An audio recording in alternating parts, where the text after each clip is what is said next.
ChairShot Podcast, back at full capacity this week. I'm one of your hosts, Barry, joined as always by the stalwarts, the lads who keep the lights on in this place, Paul and Joe. Great show last week, boys. Oh, yeah. Always enjoy being able to parachute in as a listener, to hear the broadcast as they hear it. Very much enjoyed it. Good stuff. We've got much to discuss on this upcoming broadcast, folks. We do, of course, have AEW reviews coming up. We have our Fantasy League. We have various movies, TV shows, and video games to discuss, all that good stuff to look forward to. We'll please off here with the news and our life guff and whatnot, and I'll talk about why I wasn't here last week. I was up in Dublin last week. Not socializing, though. My better half was in the hospital getting some surgery on her back. A very wrestler surgery she was getting. I won't get into particulars, but it was like something they would describe in the old "Do not try this at home" vignettes back in the day. And I said to the doctor, I said, "How do you learn to fall off a 20-foot ladder?" You know, and he didn't think it was funny. He says you can't. Don't do that. Yeah. Stupid. But yeah, all going well. Everyone's recovering well. Everyone's in good health and on the mend. So that's all very good. That meant I was up. It was up in Dublin, and so I was up in Dublin as well to visit and offer support and all that other stuff. Oh, don't miss going up to Dublin. Haven't been there in quite a while. Do not really miss it. Not quite a big fan. I did have a Bunsen though while I was up there for the first time in many years. Nice. Paul has been championing the Bunsen. I haven't had one since certainly. I'd say pre-COVID, almost certain. I have not had one. Absolutely, I had a lot of good food. I will say that I had a lot of good food up in Dublin. I did. At one point, so my wife was getting some absolutely dreadful hospital food. We're affecting to the point she couldn't really eat it, and so she was like, "Would you, when you're visiting, would you please just grab me like just a small chicken nugget meal or something like that from McDonald's?" I was like, "Yeah, don't worry about it. Nice. So I popped into McDonald's, right? Place my order on the machine, stand in the waiting area where you wait. Fella stand next to me, take Dublin accents. How are you doing? How you doing? He goes, God, they don't look very appealing at all. I was like, what? Is it the pictures of the Big Macs? I was like, oh, yeah, because they've got something on. I don't know if this is a permanent fixture or a temporary thing, but they've got like a 4-patty Big Mac now. The double Big Mac. And I was like, oh, yeah, that like the big one with the 4. He's like, yeah, all of it. It just doesn't look good at all. I was like, oh, yeah. Okay. And he goes, but how terrible was that Friends promotional thing? I mean, oh yeah. It's really kind of cringe, wasn't it? Little plastic bits of tat, and didn't have any of the actual actors in the ads or anything. He goes, yeah. Of course, it's not really a kids show either. That's the other thing. That's what was that about? And now, of course, if I was talking to someone I wanted to speak to, I'd probably say, oh well, like they do adults Happy Meals now, kind of a silly little thing, marketing thing. Grown ups can have them now. I wasn't going to fucking get into that guy, and so I just went, I don't know. I don't know what that's about. And he goes, makes you wonder who's pushing all that, doesn't it? No, and I went, really. I wish I said not really. I'm going to be honest, folks. I hit him with yet another. Where am I? I only asked for the 6 chicken nuggets. Where are they? They don't take that long. I've seen that film with Michael Keaton where he goes, "What? My food's here already." Well, not me. Where's my fucking food? Mercifully, he had a coffee. So after he pressed me on asking real questions about who's actually behind the Friends meal, sorry, he got a coffee lips.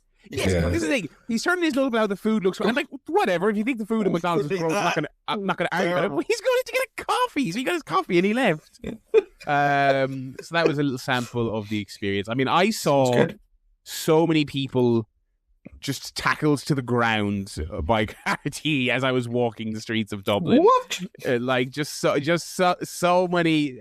I also saw someone doing some variety. I don't know what their political cause was, but they were wearing some variety of high-vis, and they were sitting at one of those change my mind booths.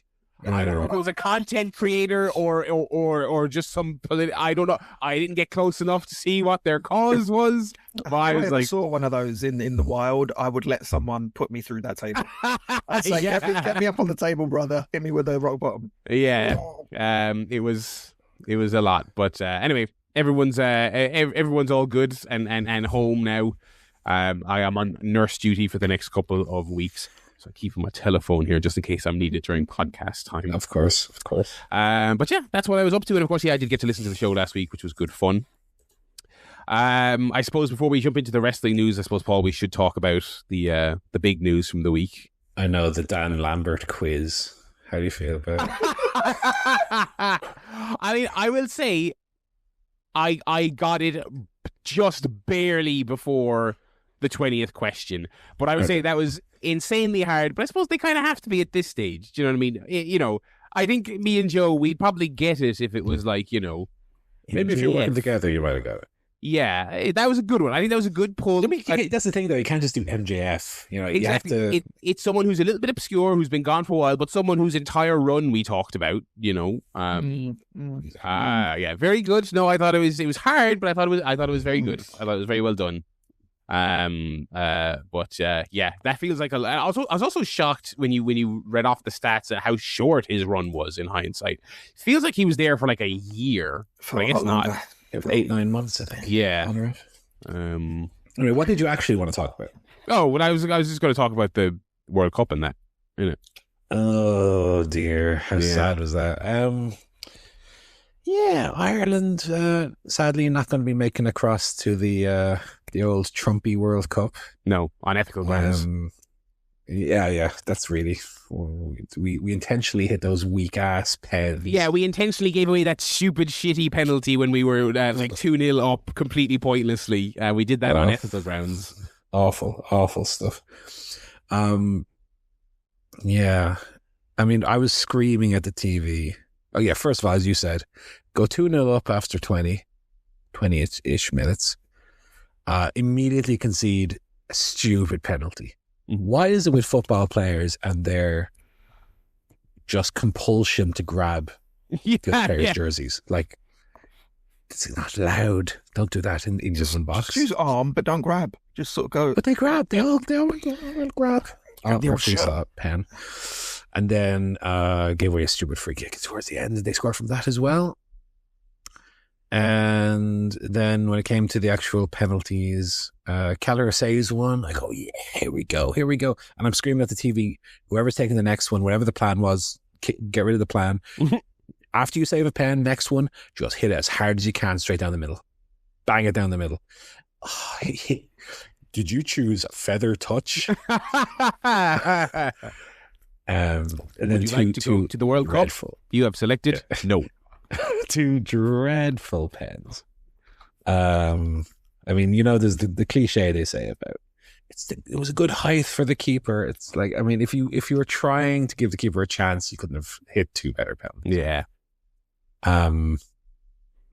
There's just something to like, just hit it as hard as you can. Just hit it really, really hard. And if it hits the target, it's probably going to go in. Maybe if you hit it really badly, there's the odd one that might go over or wide.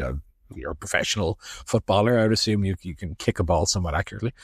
So get a bit of. I think that's really underrated in the world of penalty taking. I say this as a non-professional footballer, of course, but like these little finessed. They just fucking kick it really. Most of the time when the keeper goes the right way, they're only be beaten by the power of the shot. So maybe give the keeper less for a chance and hit it hard. I don't know. Anyway, Ireland are out. Czech Republic are through. They're probably going to get hammered by Denmark anyway on Tuesday. Which, to be fair, we probably would have been as well. But that's our hammer, and you're taking it from us. Mm-hmm. We wanted that little bit of pride just to get back exciting at least. In, Yeah, would have been exciting at least. But yeah, just they were poor. They were poor in the second half, especially. I think the nerves might have got the better of them, and they just couldn't hold on to it. It did feel like a completely different. Because as a complete amateur parachuting in, I thought we were like really impressive in the first half. And it felt like a team to get behind, and then not so much in the second half. Hit the post and hit the crossbar as well. Didn't help, but there's always 20-30, you know. Well, with the Euros, yeah, which we also never qualify for, even though they keep adding teams to it, and we still aren't good enough. There'll be 80 teams in the Euros next time, and Ireland will lose to San Marino in a qualifier. Oh well, yeah, getting eliminated by Vatican City. Yeah, England. Opium goals. England going to be in the World Cup anyway, Joe. I think they just scraped through England, a few months ago. Do that thing they do where they win every single qualifying match. They did do that again, didn't they? I think so, yeah. I think it's like the last few years. I mean, who are you That's playing? their cycle. Really? Wales and the likes of them. I'd love to play Wales, mate. Don't worry. Yeah, I'd kill for some Wales right about now. That was the double blow. I was watching that one because the Ireland game was on pay-per-view here. Yeah, it was on Amazon Prime pay-per-view. Really? £2.50 if you wanted to watch the Ireland game. So I said, "No, thank you. I'll watch Wales instead." Thinking they'd win, and then they went out. They went out at exactly the same time. Yeah. So that was interesting. That shines a light on something I was a little bit curious about, because of course we weren't all losers, folks, because of course I had one of my most successful nights ever on Twitch watching the match, like a fucking 120 unique viewers coming by, peaking at around like the 80s. I was like, what the fuck is going on? And because it's being a little bit bold, right? If you're watching a match on Twitch, you're not supposed to have the match up, obviously. Right? Yeah. If you're one of these big football streamers, they don't do that. But I'm like nobody, so I was like, I had it up for a little bit. Just put a little FIFA overlay on top of it. I had a giant text scroll at the top saying, "I'm playing FIFA. I just have the graphics turned way up." At one point, and I think I mirrored it at one point to just avoid any scanning that might be going on. Yeah. That's been a little bit bold, right? And yeah, so at one point there was like 70 people in the chat, and I was like, "All right, lads, I'm going to be honest. I don't think they're all here for my great insight." No, I don't know if I just got into like one group chat, but because then at one point I took the video down as they were setting up for the penalties, and people were like, "Can you put the penalties up, please?" And I was like, "Who is desperate enough to watch this match on Twitch backwards with a Gaussian blur filter put over the top, with my head taking up?" Yeah, can you take the potato-headed fellow's face off, please? Loser off the screen as well and mute his voice. It's really crazy. And I was like, because I know, because I mean, look, we were all on Justin.tv back in the day. Yeah, of course, but that was a whole different beast. That's what that was there for. And I was like, are people really... The thing that gets me though is you might say, okay, yeah, they're desperate. They don't want to pay the £2 on Amazon. I was like, well, okay, you're on the computer. You know enough to go on Twitch and try and find... You can't just go to piracy.com and just find a stream. I just don't... Do you know what I mean? I didn't quite understand. I'm not going to say anything bad about our wonderful country, Barry. RTE player, probably not that hard to get into. No. Yeah, very, very easy to get around with a VPN, I would say. Also, like a lot of websites, they have this built-in thing where it detects if you're using OBS, the streaming software, right? So I could see RT Player, but the stream couldn't.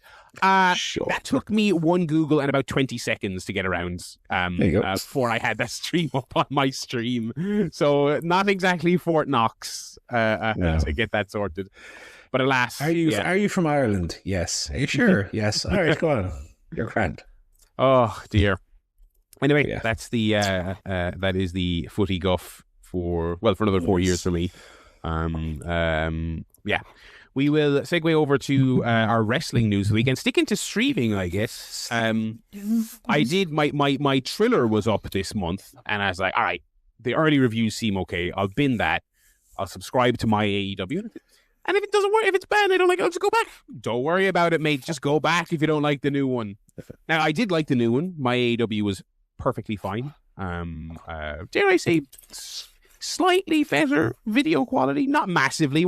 Doesn't have like a 4K stream or anything like that. But maybe something on the back end, some kind of higher bit rate. It seemed a smidge clearer. I was very happy with it. And then sure enough, a couple of days after Dynamite, over the weekend, the news broke that indeed AEW Plus, I believe as it was officially called, the Triller partnership with AEW is Dunsky. Which I suppose shouldn't have been too much of a surprise. We were kind of wondering, was there a chicken egg situation here? Was something going on that led to the launch of MyAEW, or would MyAEW signal the beginning of the end? Or based on how closely the time windows line, I assume this was known to be coming. So AEW Plus on Triller is done, and I mean, I think we talked about a couple of weeks ago when they launched MyAEW. It's gotta just be a ticking clock on Triller at this stage. Maybe it gets snipped up and parts of it are sold off, and maybe someone buys the wrestling part of it, and all those indies that are on there can keep going. I don't know, but are we all on the MyAEW now? I'm not yet. You are, Joe. I'm going to salute one final time, just quickly. Very, very, very. I'm going to salute so hard that my hand goes slightly curved. Good respect for Triller. For the Triller. No, my Triller runs out 31st. So even though there's no show before then, there's no point for me to sign up for a year today and have nothing to watch for 3. I'll sign up first. On Thursday when I'm going to watch Dynamite. Good idea. That's right. Sign up and then I'll actually get the extra couple of days. Smart one. So I have not dipped a toe into my AEW yet.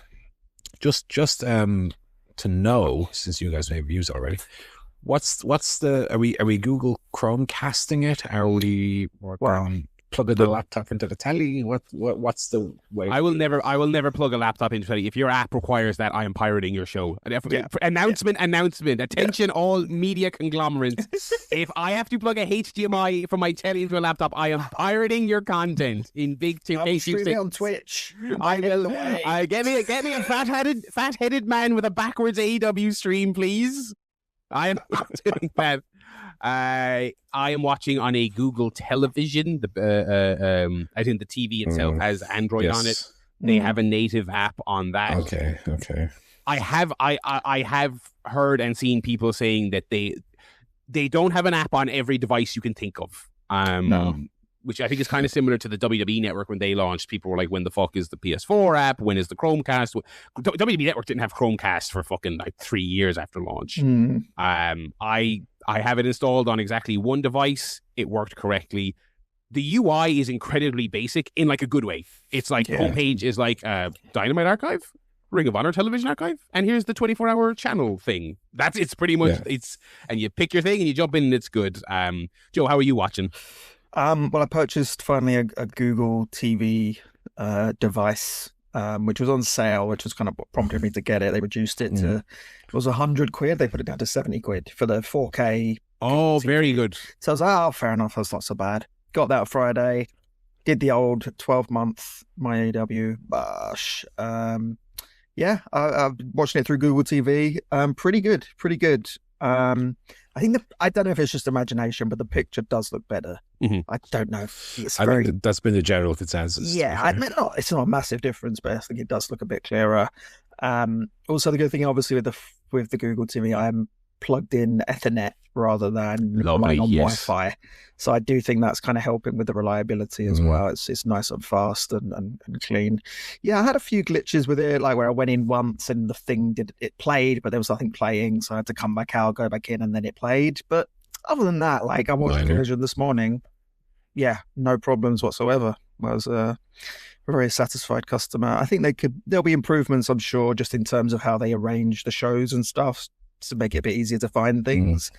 But apart from that, I mean, it's basically the same thing. I will say, obviously, I was an AEW Plus, subscriber from the very beginning.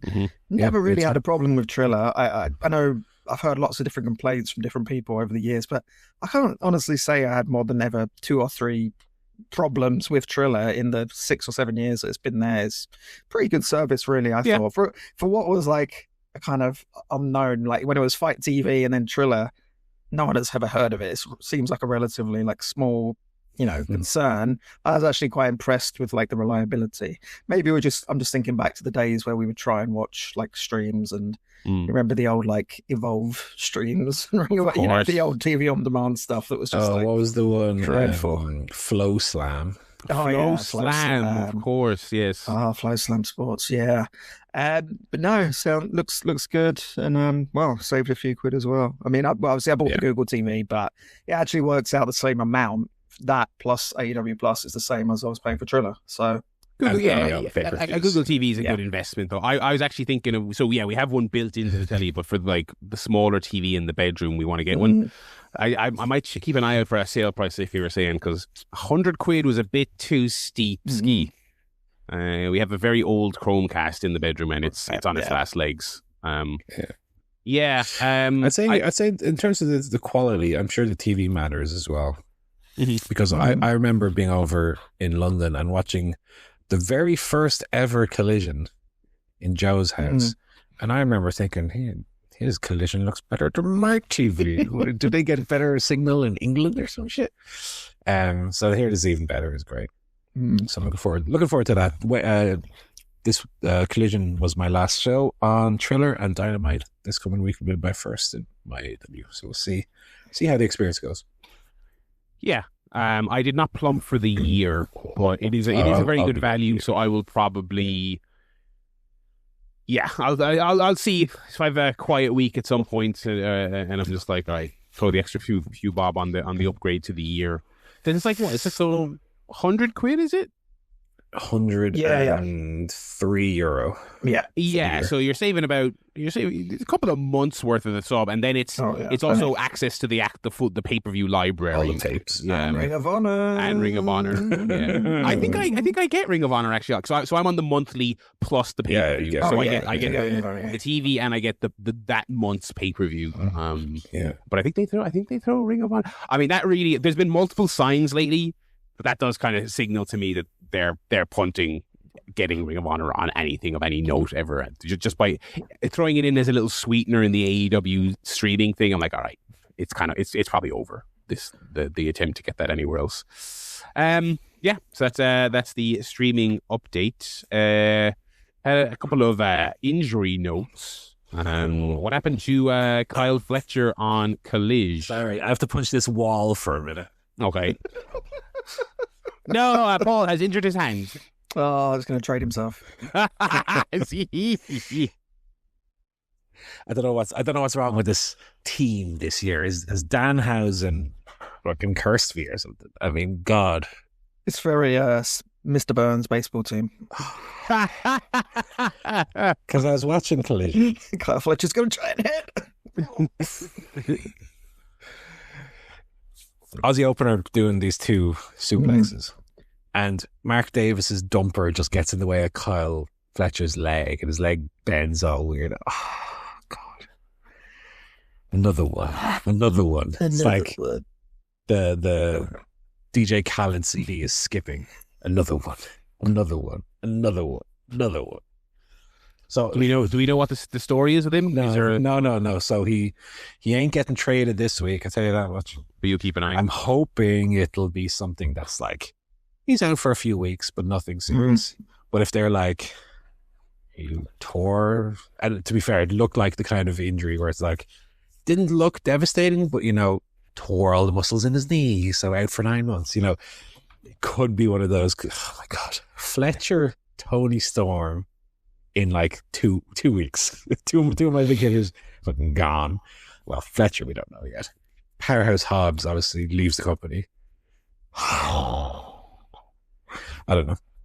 Get well soon, Kyle. Hopefully, like I said, it was nothing serious. Maybe just a strain or a sprain. I mean, We'll see. And then in TNA world, I don't talk too much about TNA, but I thought this was noteworthy enough to mention. In their TNA, I think it was Sacrifice. Was this the pay-per-view? Yeah. Main event after this very, very strange Steve Maclin storyline.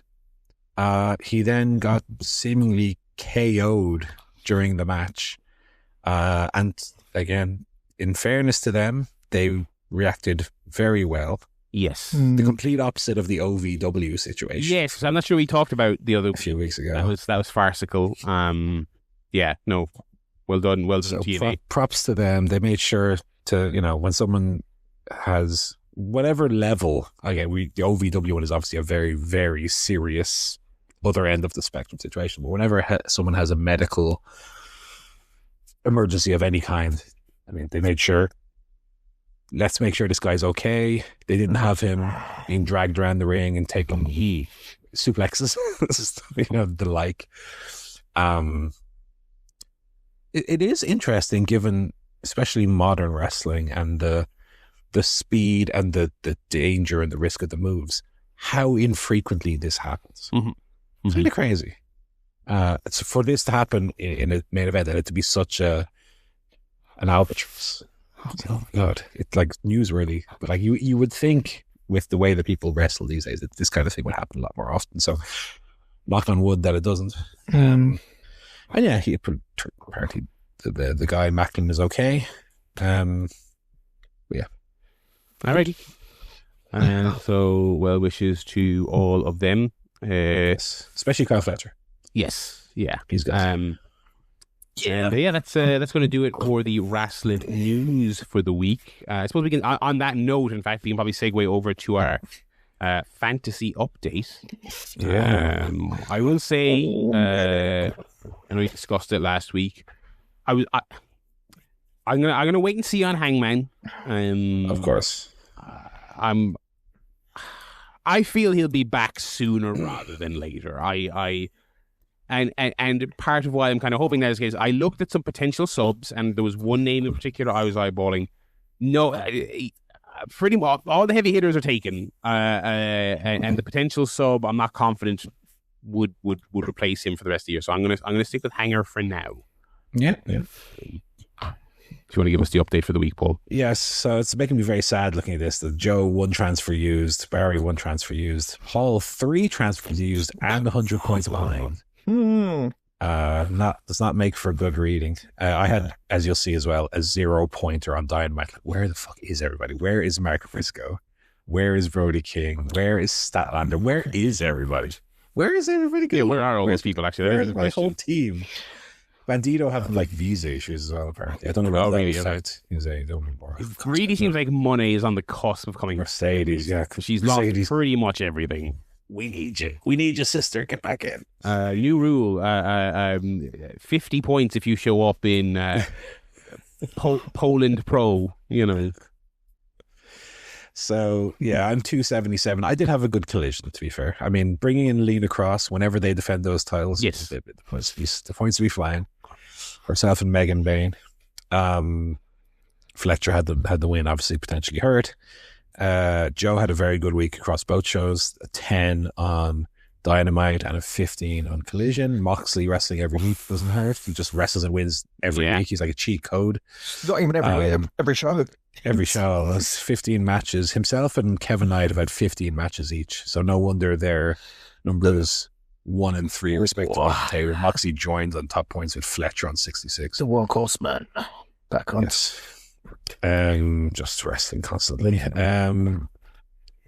Yeah, what else to really make mention of here? Joe is now how many points ahead is he? 29 points ahead, I want to say, or no, 31 points ahead. So get a little bit of a buffer there. Barry's had a few. If you look at the form table, my team actually has more points in the last 10 shows than Barry's team does. Now, that's not to say I got those points because I drafted in, obviously, Mystico and Lena Cross after their title win, so I didn't benefit from a lot of those points, but just shows that Joe's form these last 10 shows is like 50 points more than Barry. So that's where all the points are going at the moment. It just seems like, again, it's good predictions in a sense, I guess, is everyone that Joe drafted, that's who Tony Khan is using at the moment. We're using all these guys. Everyone I've drafted has disappeared off TV for whatever reason, and Barry's kind of a half and half. I didn't say too many risks, I think, in my draft. I kind of went for people I thought were going to be on TV a lot. I don't know they're going to have big wins, but they're going to probably wrestle a lot. And Moxley, Swerve, Okada. etc. Well, even MJF is sort of paying off more so this year. I think MJF's probably reached already his total for last year points wise, you know? Yeah. Yeah, you might only say he's only got 1 point more than Daniel Garcia, though. You know what I mean? Like, yeah. But even Orange Cassidy is having a much better year than he had last year, for example. Darby's having a better year than he had last year. Like, a lot of the people that I didn't draft based on their performance last year seem to be kind of turning it around, and people that I was banking on, again, Brody King and Mark Briscoe to be good earners are just like, where the fuck are they? Where is Mark Briscoe? And then Barry loses Hangman but gets Ospreay back, so quite a decent trade there. So yeah, that's where we are with the Fantasy League. Alrighty. As I said, I will refrain from doing any more transfers for the time being because do I even bother? We do have a little quiz now, though. Okay, brilliant. We're gonna give only Lord Connect a break. Okay, good idea. For at least a week, and I'm gonna do bring back an old favorite. It's Over the Edge. Okay. Let me remind the listeners and you guys what Over the Edge is. So this is kind of your pointless style quiz, right?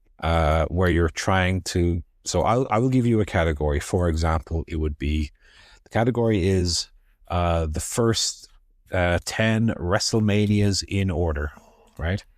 So if you were to name me WrestleMania 1, you would get 1 point. If you were to name me WrestleMania 7, you would get 7 points. And of course, the top scorer for that round would be WrestleMania 10.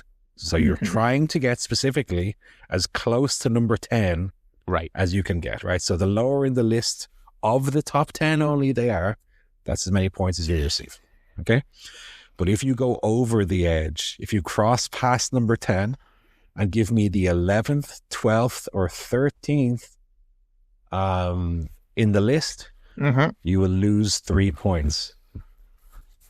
Okay. I think, and if you give me a wrong answer or something that's after 13. So if I asked you for the first 10 WrestleManias and you said WrestleMania 27, you would just get 0 points. Right? Zero miedo. So if there's any clarification needed, I'll obviously be happy to do that. But we are going to first spin the wheel to see who's going to go first here. Spin the wheel, make the wheel. I don't have a coin, so we're going to use instead wheelofnames.com. Oh, interesting business. What do they do? Just spin a wheel, I guess. Okay, let's see who's going to go first here. It's going to be Joe. Oh, spin the wheel, make the deal. Joe gets to go first. Now, I will say, this is a little bit of a trickier one this week. So, for each round, for each round, you'll get to give 3 guesses. And we'll go Joe, Barry, Joe, Barry, Joe, Barry. So like Joe to get 2 guesses and then Barry 3. Okay, so Joe, you can pick, and again, we're bringing back, there's 5 rounds, 4 wrestling and 1 non-wrestling. 1 non-wrestling. Okay. So Joe, you can pick 1, 2, 3, 4, or 5. Where do you want to start? 4. 4. Ding, ding, ding, ding, ding. It's the non-wrestling ring. Oh, man. Straight into it. I'm going to say this round has only got 2 over the edge answers, not 3. Okay.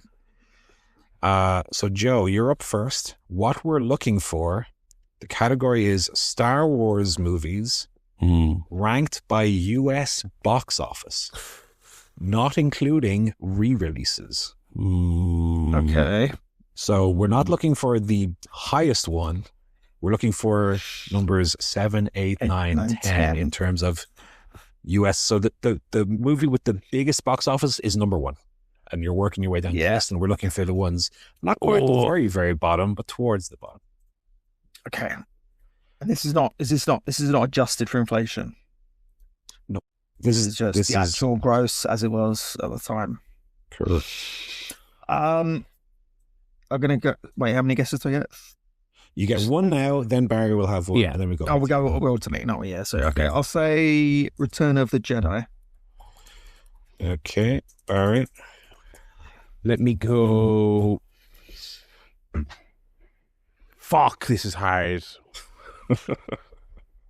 Let me go Phantom Menace. Okay, Joe. 2 for you. Let's go Attack of the Clones. Oh, you son of a bitch. Okay, Barry. Okay.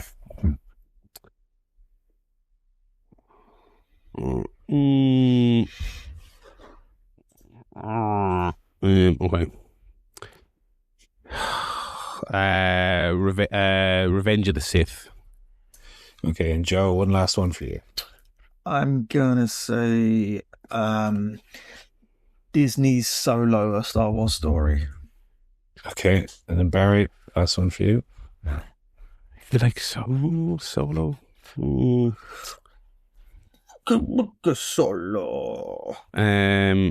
trying. I'm trying to think what other than the mainline ones. What even are there? So we got the 9, then 3 other ones. Rogue One, Solo. Can't even remember what the other one is. Let me go original. Let's go original. I know it's gonna be high, but okay, he's going. I don't want to get into the negative. Star Wars. A New Hope, if you prefer, but if you prefer. Okay, so working our way down. Number 1, we have, of course, The Force Awakens. Force Awakens, yes. Number 2, The Last Jedi. Yeah. And number 3, Rogue One. Wow. Oh, really? Wow. Really? Number 4, Rise of Skywalker. Yeah, I knew that would be good. Lord. Number 5, The Phantom Menace. Okay. Which gives Barry 5 points. 5 points. Number 6, Revenge of the Sith. Okay. Which gives Barry 6 points. Okay. Number 7, A New Hope. Which means that Barry gets a total of 18. It's all Barry's answers. Number 8, Attack of the Clones. 8 points for Joe. Number 9, Return of the Jedi. 9 points for Joe. And number 10, Star Wars Story Solo. What? I can't believe that.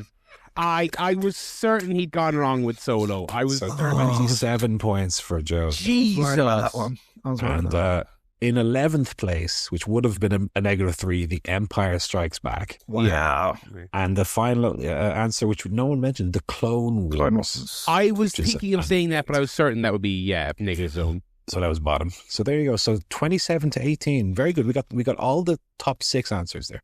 Okay. Very good. Very well worked out. Why are we doing a wrestling podcast? Very, very good. Okay, we're going to go over to Barry now. Okay. 1, 2, 3, or 5? We go 5. Okay. Our category is we're looking for top-rated AEW pay-per-views all time as rated on Cage Match. On Cage Match. So your top 10 rated AEW. So I will need a show and the year. The year, of course, yeah. Okay. Okay. So again, just to clarify, we're not looking for the top rated ever. We're looking for 7, 8, 9, 10. And 9th, yeah. Exactly. Let me go. Okay, I think I know what the top 3 would be. I will say the lowest scoring event here has a 9.12 rating. So all 10 are above 9.12. Jesus. Let me go with Full Gear 2022, the one that I was at. Okay, Joe. All in 2025. All in Texas, yeah. Yeah, all in Texas. Sorry. Barry, back to you.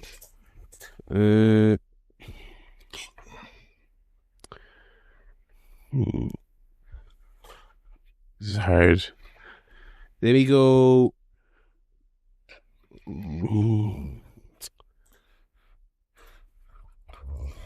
Oh, God, this is hard. I think this will be too high, but I'm really trying to avoid the negative zone. Let me go. Sure. Revolution 2020. Okay. Joe, back to you. All Out 2021. Okay. And then Barry, last one for you. Let me go Forbidden Door Uno. Would that have been 2020? What year would that have been? 21? I think the first one was 2022, if I'm not mistaken. 22, yeah. Okay. I'll check that. Forbidden Door. 2022 is the first. Okay, so yeah, thank you. 2022. Joe. Revolution 2024. Revolution 2024. Okay. We'll go through the list. Top of the pile for 1 point. All Out 21. All Out 21. So, Joe, you get 1 point for that. It's like that. Number 2, Double or Nothing. All Out 2021 with a score of 9.51. It's a pretty good show. Number 2 with a score of 9.47. Double or Nothing 2025. Okay, yeah. Number 3, 9.43. Revolution 2024. It's 3 points for Joe. Number 4 is All Out 2023. 9.26. Yeah. 1 week after the first Wembley show. Yeah. Number 5, Revolution 2026. Oh, really? Maybe some recency bias. A 9.25 for that one. Number 6, Revolution 2023. What? 9.21. Was that MJF? Brian, yeah. Brian Danielson, yeah. Number 7, AEW New Japan Pro Wrestling Forbidden Door 2022. Hey. Points for Barry on that one. 9.21. Hey. Number 8, AEW All Out 2024. 9.2. Number 9, surprised no one went for this one. AEW All In London 2024. Yeah, I was thinking about it. 3. And then at number 10, for the big old 10 points, I was looking for AEW All In Texas. Oh, for fuck's sake. Joe's done it again. Thinks it's cute. So no, sexy. Our 3 negative scores would have been at number 11. Double or Nothing 2019. I very said that. I really love that one. The opening one. Full Gear 2021. 9.01. Baby. And Wrestle Dream 2023 with a 9. So, okay. No Full Gear 2022 and no Revolution 2020. So, just no points for those for that. Fucking Revolution 2020 is not up there with that tag. Revolution 2020. Well, that means that Full Gear 2022 has a score of 8.36. So, it's that's probably 7 off. And Revolution 2020. Fucking Orange Cassidy as well, that show. Revolution. Has a score of 8.4. Really? Wow. So again, too low. So our total scores after 2 rounds are 41 points to Joe to 25. 16 points, but as we see, points can be picked up. Anything can change. Anything can happen. All right, Joe, back to you. 1, 2, or 3? 1. 1. Okay, we're looking for cast your mind back to the year 2025. Oh, no. Back that far? No. We are looking for AEW win-loss records by percentage.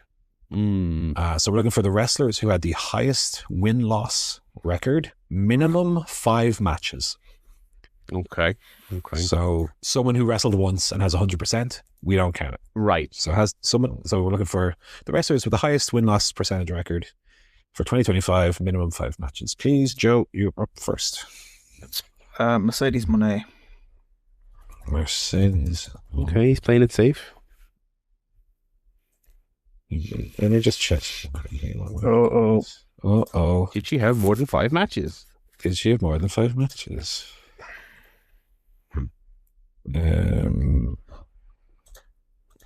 2025. I just want to double check. Give me a moment. Okay. Yeah. We're good. Sorry. Okay, Mercedes Moné is Joe's pick. Barry. Let me go Mark Briscoe. Mark Briscoe. Okay. Joe, number 2. William Ospreay. William Ospreay, okay. I've actually written down William here for some reason. Why am I doing What's his full name? It is, I guess, yeah.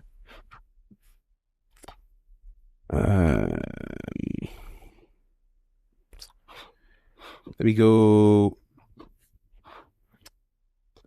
Megan Bain. Okay, and then Joe, one more for you.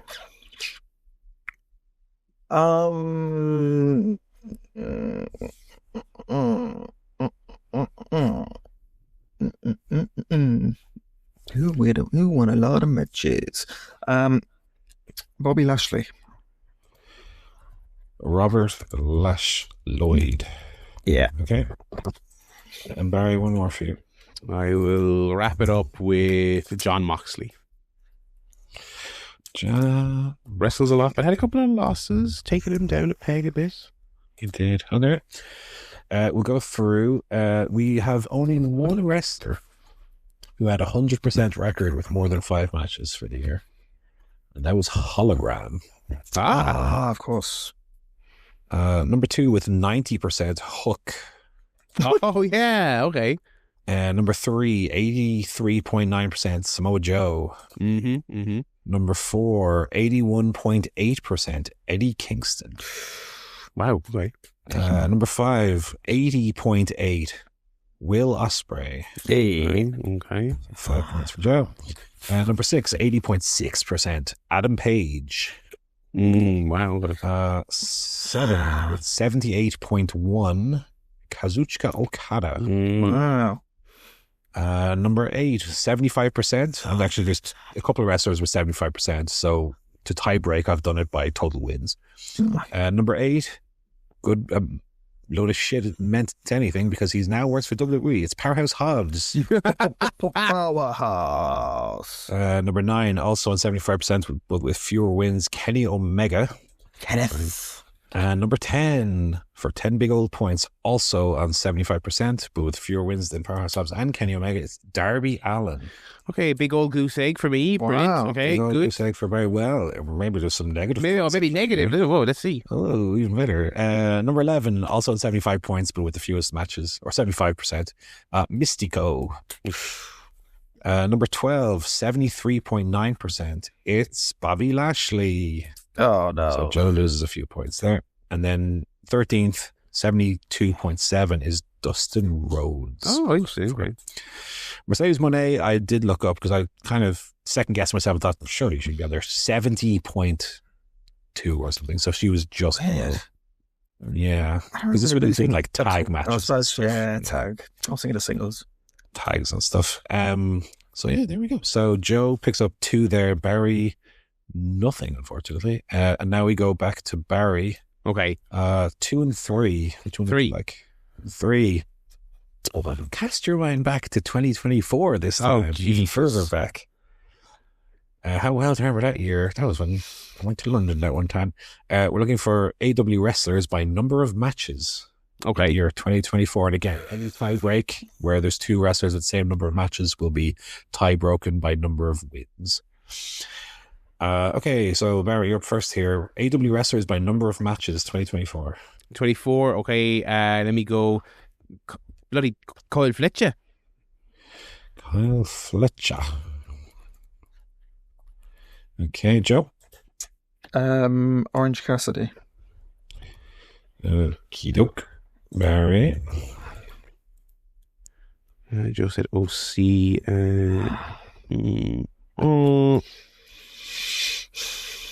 2024. Money. Okay. Joe. Claudio Castagnoli. Claudio Castagnoli. Yeah. And then Barry, one more. Jeez.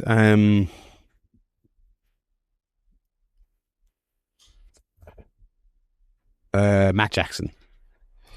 Matthew Jackson. And Joe, one more for you. Nick Jackson. Nick Jackson. He's doing the Price is Right. I'll do that +1, please.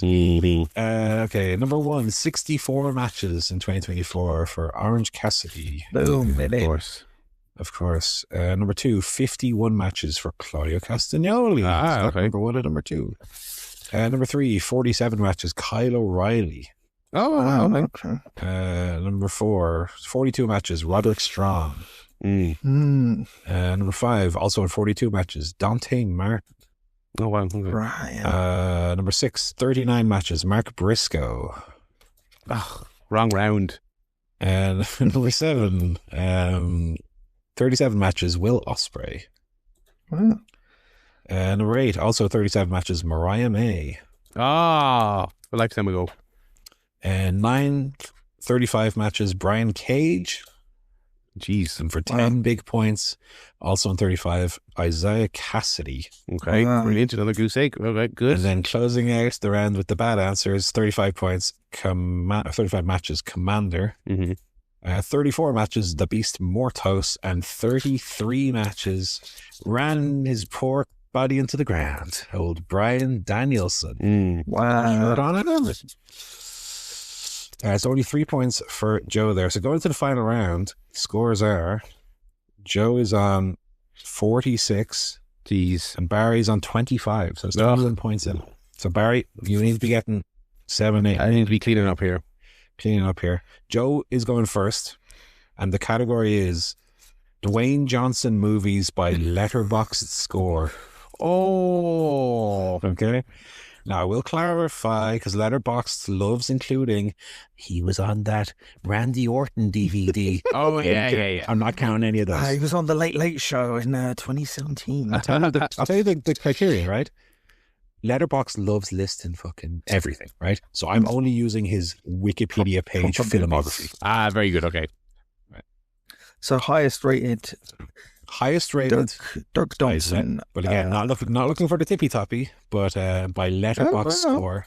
Maybe yeah. Spoiler: there's a lot of old shite on that man's filmography. I've watched most of it. So Joe, and this will include cameos and everything. He doesn't be starring any movie listed on his filmography on Wikipedia. The Smashing Machine. Oh, you bastards. Joe is going the Smashing Machine. Barry. Has she been in any good movies? Let me go.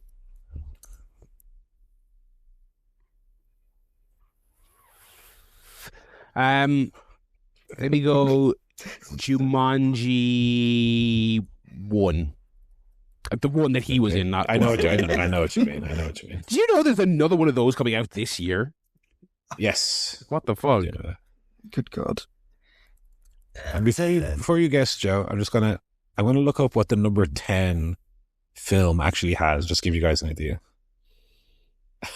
A 3.3. Okay. Fucking, I was thinking, so I keep thinking of films and going, well, that can't be top 10 because there's red. So he's only made 10 movies above a 3, above or including a 3.3. All right, Joe, number 2 for you. Let's go for what was that movie? Do I have to get the exact name, or can I just describe the movie? I'll be general. Southland Tales. Southland Tales. Is that Richard right? Kelly. That is correct. Yeah. Barry. Let me go Fast 5. Okay, and Joe, last one for this. Last guess for the whole quiz for Joe. Black Adam. Black Adam. I don't think that cracked. I'll tell you right now, that ain't on there. I don't think that cracked 3.3. Barry, last guess. Let's close us out here. Okay, what is it? This will be high, so I'm not going to get a lot of points, but I'll go Moana. Of course, Moana. The one people actually like. Before then comes out. Black Adam has a 2.2. Even that is generous, let me tell you. That film is an absolute stinker. Okay. Start at the very top again. It's not one that I've seen. It's a Disney sort of celebration doco type thing. It's called Once Upon a Studio. Is his number one? Oh yeah. Number 2, Beyond the Mat. Oh, of course. Number 2. No, there's not even a Dwayne Johnson. Well, we're gonna get to here. Number 3, Moana. There you go. Okay. I already had Moana. Number 4, Zootopia 2. I did not know he was not in that, is he? He has a very, very small. He does has a very small cameo. Number 5, appropriately, is Fast 5. Okay. Very good. 5 points for that one. Number 6, Fighting with My Family. Oh yeah. Oh, that is weird. Yes, should have gotten that one. Number 7 is Rock and a Hard Place, which is a documentary that he was involved in and appears in. Number 8, which I think that and Once Upon a Studio are the only 2 films that I haven't seen yet that he's in. Number 8 for 8 points, Furious 7. Good film, which no one had. And number 9, Gridiron Gang. Yes, of course, yeah. And number 10, again, a very funny cameo in The Other Guys. Yeah. I was worried. I thought Joe had gotten 10 there because I was going to say I thought Smashing Machine. When you said 10 is 3.3, I was like, I know Smashing Machine is around that on Letterboxd. Well, number 11 is The Smashing Machine for -3 points.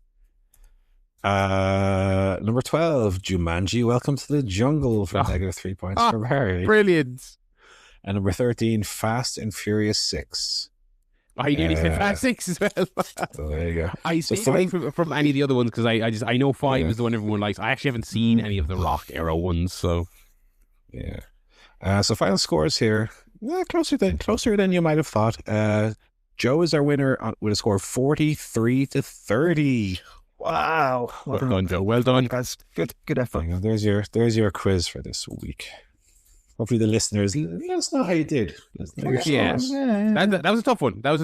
Some of those were tough. I did like it though. Let's jump into the telly reviews for the week. I actually didn't see the much maligned episode last week because I was busy, obviously. But I did enjoy your review of it this week. Good crowd in Minnesota. Not a barnstormer the way they have been for the rest of this year so far, but okay for the most part. In their very doofy little stipulation, Kenny Omega retained his EVP status. Yes, thank God. Thank God they didn't do a angle around that. Defeating Swerve to become the number 1 contender. There you go. Good match, not as good as their last one, I thought. But yeah, I would agree. Good stuff. These two will certainly be wrestling again very soon, I would say. Yeah, it's interesting because they have since the start of the year. It feels like you remember that they were building that there was like 5 guys all wanting to be the number 1 contender. And they're continuing that through line, but these 5 guys can all kind of beat each other. So Swerve has beaten Kenny, Kenny's beaten Swerve, Kenny's beaten Andrade, and so I guess I was talking about the other week is that these guys at the top can beat each other but still feel important. Whereas the rest of the show, where I feel like the rest of the show kind of suffered, was the amount of fucking geeks on the show. Yeah. It had a bit of a rampage feeling to, especially like the middle portion of the show. But yeah, we opened strong, and I think we closed strong, and kind of stuff in the middle was a bit fluff. But I like to my point I was getting to, I like when they wheel out these mega matches. Yeah. Because they had a good streak of them at the start of the year, and they make the show feel important. And another one next week, as we did have Ospreay doing his Geordie discrimination. Just your big nose and your big ears. That'll be.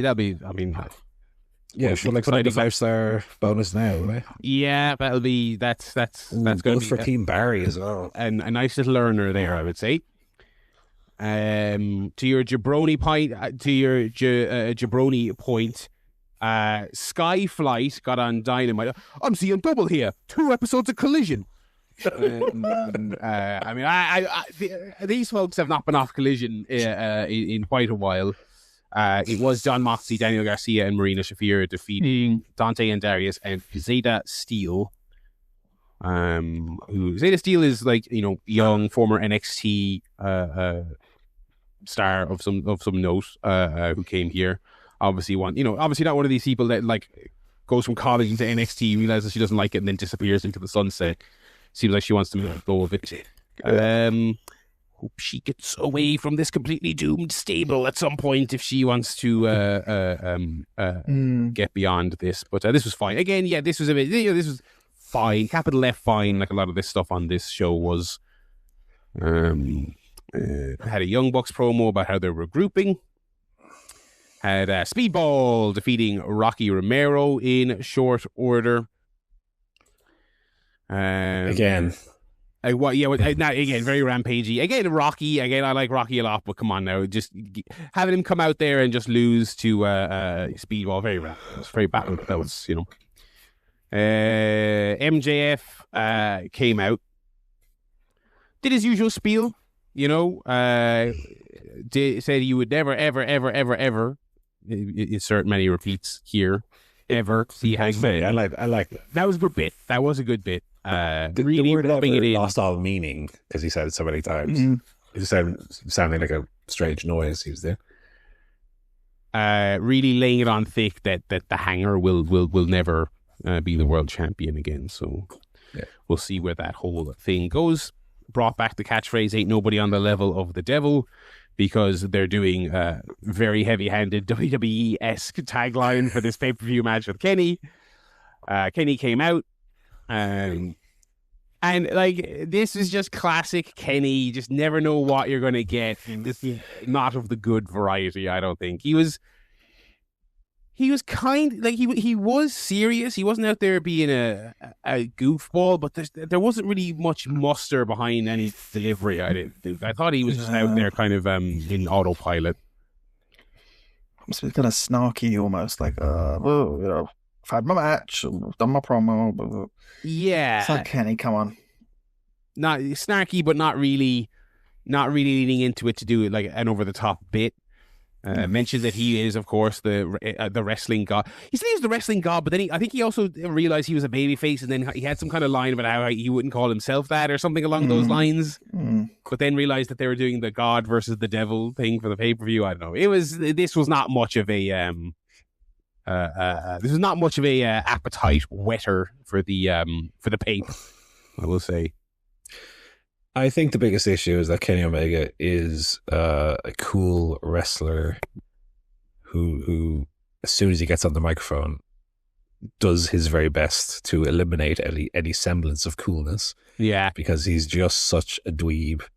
And he has to say, well, gosh darn it, Max. And it's not as endearing as he might think it is. God, I wish that he would just, like...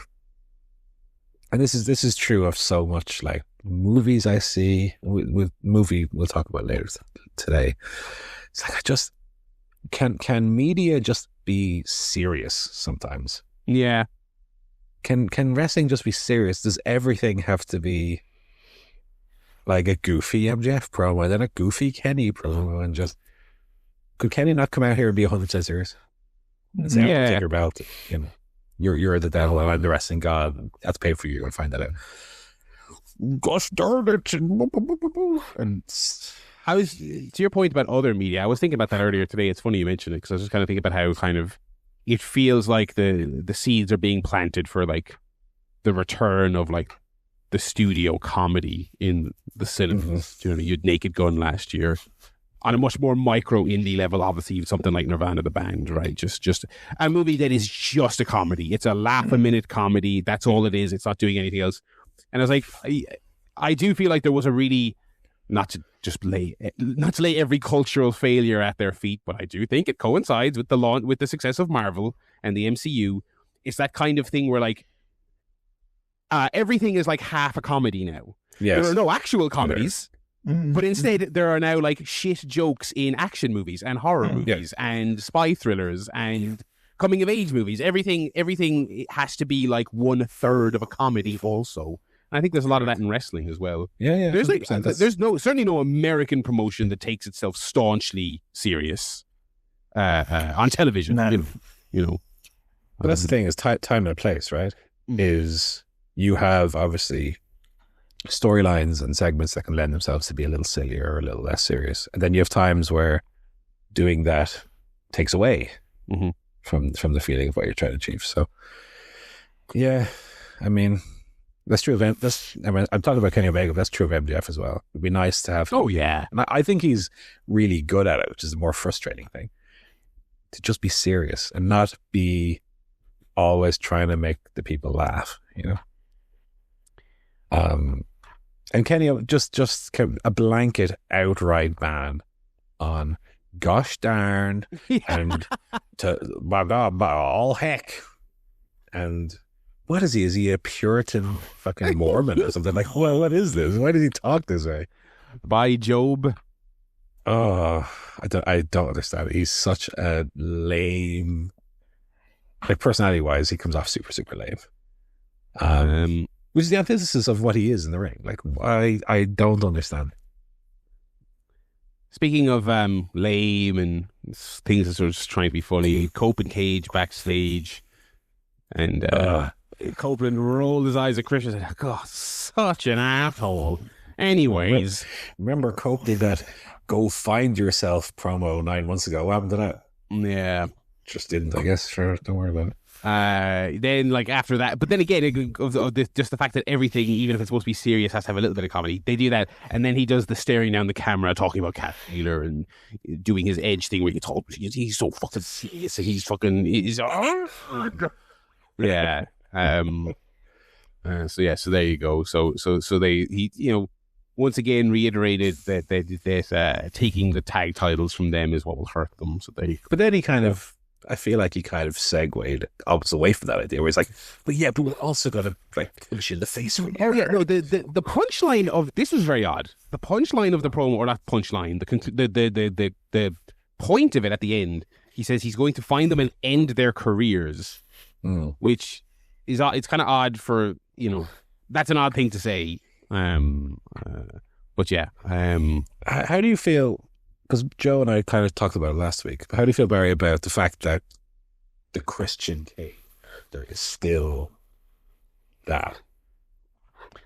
Yeah, I think they're either Cage and Copeland or AEW sort of creative. I think they're gun shy on changing a thing that everyone liked.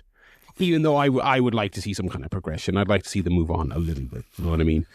Because we've been doing this Cope and Cage thing for the bones of a year, feuding. And it worked initially. It worked initially, but it's like, yeah, can we advance it? Because you know what's going to happen is they'll stay like this. They'll do the feud. Presumably they'll win at some point, and then maybe they'll lose, and then that will probably be the end of Cope. And then you'll have Christian go back on a singles run. But it's like he's going to have like one character basically for that entire time with no growth. I mean, it's. Yeah, I think he could do it moving on. I think the storyline of Cope trying to convince Christian to team with him and the end of the turtleneck should actually have coincided in retrospect. Yeah. Do you know, like Christian, as they did initially, push back, but we should have had I'm going to idealize it in my mind here, but you should have had Cope's getting beat up. Christian runs out for the save, tears the turtleneck off. He's back. He's on his side now. He's not the asshole anymore. This kind of this plays into the Kenny Omega story. It's half measures. He's the heel Christian, but he's not. But he's in edge and Christian, but he's still wears a turtleneck. He still sneaks one. I just feel like it's that half dipping of the toe into the pool doesn't result in the best possible play or the best possible, to the point that it's almost feeling dead on arrival, to be honest. I also think there's probably an element of it where do they want to maintain this Christian character so that when Nick Wayne eventually comes back, they can. But Nick Wayne's back on Ring of Honor already. Well, is he? Yeah. He has been for weeks. That's a bit silly. Yeah, well, they're just doing something else with Christian now. So, well, I mean, like Nick Wayne's like super talented, excited. You signed him when he was like 12 years old or whatever. Prospect for the future. Yeah. But Christian's got to fuck around with Cope. Who? Let me just check my record. Nobody likes. Has any interest in since 1962. Get those priorities right. Dynamite. It just feels ultimately, if you're going to do Edge and Christian, if it's an Edge and Christian nostalgia run or reunion run, you just ultimately have to give the people Edge and Christian. Right? They almost have to revert to their roles from 20 years ago, and it feels like, again, they're simultaneously. But then they were both doing that, but not doing that. When they're both, but they're so babyface versions of that, right? Doing the pose and the silly hats and stuff in the classes. Oh, dear. I don't know. It just feels like a strange, we're doing the nostalgia run, but we're not. But it's Edge being Edge, but it's Christian sort of not, and then it's kind of. I don't know who it's serving. Like who. What of the people I know, Joe, you last year were very big on the first. Remember, you were going to go to the first Edge Christian match. Yeah. Very big on that. But of all the people who were aching for an Edge and Christian reunion, who wanted this to be the version of that reunion that they get? You know what I mean? Who's aching for this version of Edge and Christian? Edge and Christian. Well, at least yeah. Them themselves. It doesn't feel like those old characters have burst back. No. Onto the screen, you know. Back to Rampage. Finlay and Connors defeated Orange Cassidy and Roderick Strong. There you go. They won a match finally. I'll give them that. Get them in the tag. Get them in the tag division. Yeah, they're all right. Yeah, them versus FTR or the Bucks. A couple of solid hands. It's fine. I actually like the presentation of the Dogs quite a bit so far. Except that they lose constantly. Well, at least they won this one, yeah. Have matches with Orange Cassidy every week. I mean, I hate to say it, you know what's the death in this is the conglomeration. I mean, that is just if you're, it's been talked about a lot, but it feels like they missed the boat to do something more interesting with Cassidy. Now Cassidy is just mid card for life, unfortunately. If you want to heat someone up like Finlay and Connors and Kidd, you would beat them in short order and then very quickly move on. I think they're honestly feels like they're being dragged down by, even though they're winning, they're being dragged down by wrestling these guys, which is a shame because obviously Orange Cassidy is great and has been a fixture in the company. But backstage, Lena Cross and Megan Bain were saying, "Look closer, Lenny." They're the big giant women, the big women, the big giant champion women.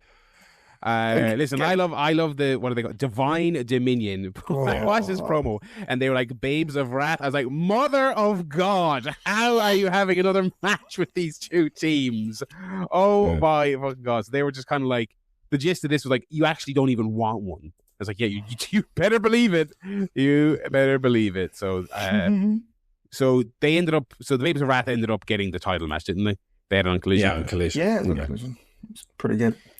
A lot of waffling on this show. Also, as I'm looking through the notes here, I'm like, because we then had Takeshita and Fletcher clearing the air, Proto Shida shaking their hands, blah blah blah, all this other stuff, and then fuck that Okada guy. Where, I mean, this Okada Takeshita thing could not be moving any slower. I forgot. I know. Their last match was in the C2, which was in November. It is now almost April. How did that not wrap up before Christmas? And it feels like, and it felt like it was dragged out before the C2 as well. It felt like we were just totally lost that steam by now. No, I think Tony has. I think Takeshita is one of those people where he just seems to whiff constantly. He obviously likes him. They're obviously pushing him.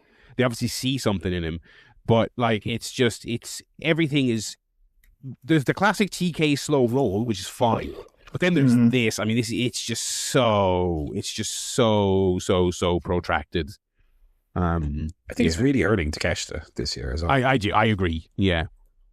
Really, really hurting Takeshita. Of him, Ospreay, and Fletcher, I feel like Takeshita is the one who's not benefiting by this. Nothing happening. I mean, given, as you said, we were building to this since, what, September, October last year? Yeah. If there's not an Okada-Takeshita match at Revolution, what are we doing? Do you know what I mean? Like, yeah. Is it going to be all in? Is that what we're getting it? I mean, it's really this fuck on till August. You can't. I'm sick of storyline family. I'm so sick of the Callis family as well. Just please get rid of all that. Yeah. Look, let Don Callis go and be the GM of fucking Maple Leaf Pro Wrestling on their new weekly TV show, which we didn't mention in the news, but they got a new. I did not even know that. It's on TSN on Sports Network. Oh, really? Oh, so like on actual telly? Oh, yeah, weekly show Mayhem. So, I mean, he only seems to book AEW wrestlers. So I don't know what. Yeah, it's a weird little.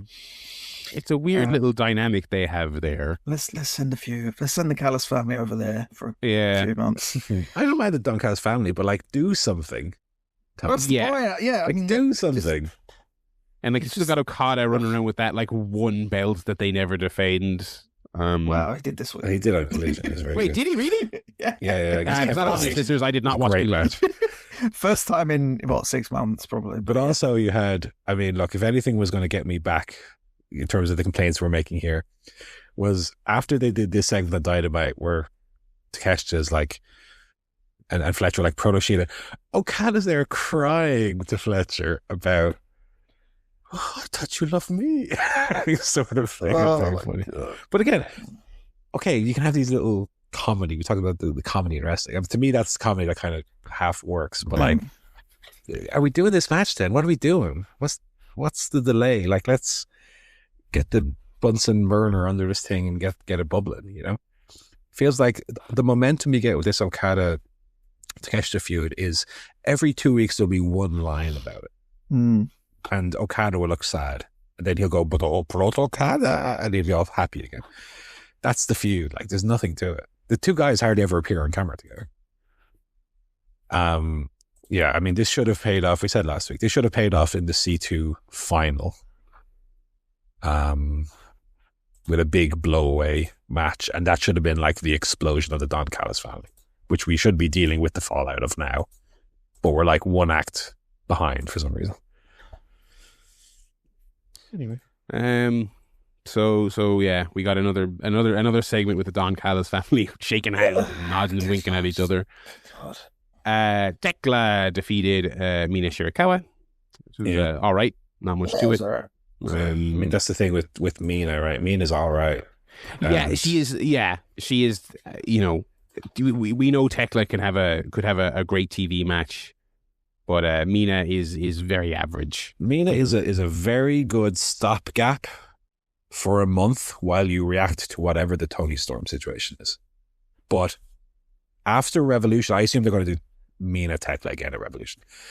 After that, you have to have a plan. Like, you need to start planning now for what the thing is next. Like, Mina will keep the boat afloat until then. We talked about it again last week, so Barry, it'd be interested to hear your take. Is Mercedes where you go right away, or is there another option? Yeah, I think we talked about this before I left. It does feel like things have kind of dried up a little bit. As you guys talked about extensively last week, it's kind of like as great as the division has gotten, and there is a bit of depth there. It's like all it takes is Tony dropping out, and then you're like, whoa, it does. And I guess not irony, but also what compounds the issue, right, is that because Tony was cycled out for the last 5-ish months, it means that they've also done everyone else. They've done Statlander, you know? You would say, well, Statlander's not doing anything. She can come in again. But they've done the Statlander Techno feud. They can't do that again. Yeah. Willow, like, who's Willow going to face next now that she's back in singles? Yeah, Willow has the TBS belt. Yeah, because Statlander's feuded with both. It's a tricky one. They're a bit thin. I think Athena from Ring of Honor would be bring her back in, but then that feels very much like, oh, she's just back in for a month and she'll disappear again. I think, like, why is she still on Ring of Honor? Why is she not on TV every week? She's as good as anyone. Yeah. It's strange. Yeah. I'm feeling more and more like Monet is the direction. Just based on the fact that she is now just losing all her titles, and Yeah. that it's the most obvious place she slots into, unless they want to just do a Willow feud again over the TBS. But they've kind of made it this big thing that Monet never gets the main world's title. Renee was backstage with Kenny Omega. Whenever Kenny Omega is not on screen, all the other characters should be asking, "Where's Kenny?" I don't know why we need another segment of this, especially when the point of this was for a Speedball to walk over and hype up Kenny. Right. I'll get the first shot when you aren't going to win the belt. Yeah, I don't know what that was. Again, more yapping. Ricochet was annoyed at losing his title in a battle royale. The demand backstage, and Ricochet says he wants to apologize. I'm thinking, for his Twitter shenanigans. Oh no, it's about something else. He did mention Omega here, so maybe that's the next direction they go in. That'd be an interesting match. That'd be fun, but then it's just kind of like, in a weird way, it's just kind of like it's like Ricochet losing up when he lost the title. Do you know what I mean? Like, all right, Perry, here you can have this stupid title we invented that we obviously have given up on already. Ricochet has gone on to like bigger and better things. Hang on, let me look up something here. While you do that, I have to go pee. Okay, well, I'm not going to edit that out of the podcast. Fuck it. This is real life, folks. I want to look up, as a little experiment, right? This title, the national title, which we all wanted. We all wanted another. We all said, when are they going to launch a national title? When are they going to bring another title back? And this one, you'll remember, was the idea of this title was, this will be defended all over the world outside of AEW, right? How many defenses has Ricochet made of that title outside of AEW since he won it? Let's see. I say 2. Win the national title. I was like, in October? November. It was at Full Gear. Okay, for the purpose of this, I'll allow you to make a call. Do we include Ring of Honor? I would nearly say no, because that's the same company, ostensibly, right? Would Ring of Honor count? I would say no. We're talking about companies outside the house, not AEW / Ring of Honor. Nah, it doesn't count. Okay, so we got Rev Pro 1, CMLL 2, New Japan 3. 3 is the answer. So in 22nd of... Okay, so in 4 months, let's say, 3 title defenses. Throw that belt in the bin, please. How many... And Jack Perry won the title 2 weeks ago. How many defenses has he made? Let's have a look. Has he even defended it? Well, don't spoil my bit, Joe. Jack Perry says he won. No, he hasn't. What are you doing, Jack? Get out to Polish Championship Wrestling and defend that fucking belt. Lazy bastard. So since the belt was created 4 months and a week and a bit ago, outside of AEW and Ring of Honor, there have been 3 defenses of it. So 1 a month. Just not even. What's the point? It's all well and good saying this is the idea of the belt, but then you kind of have to then do it, And then Darby Allin Roosh.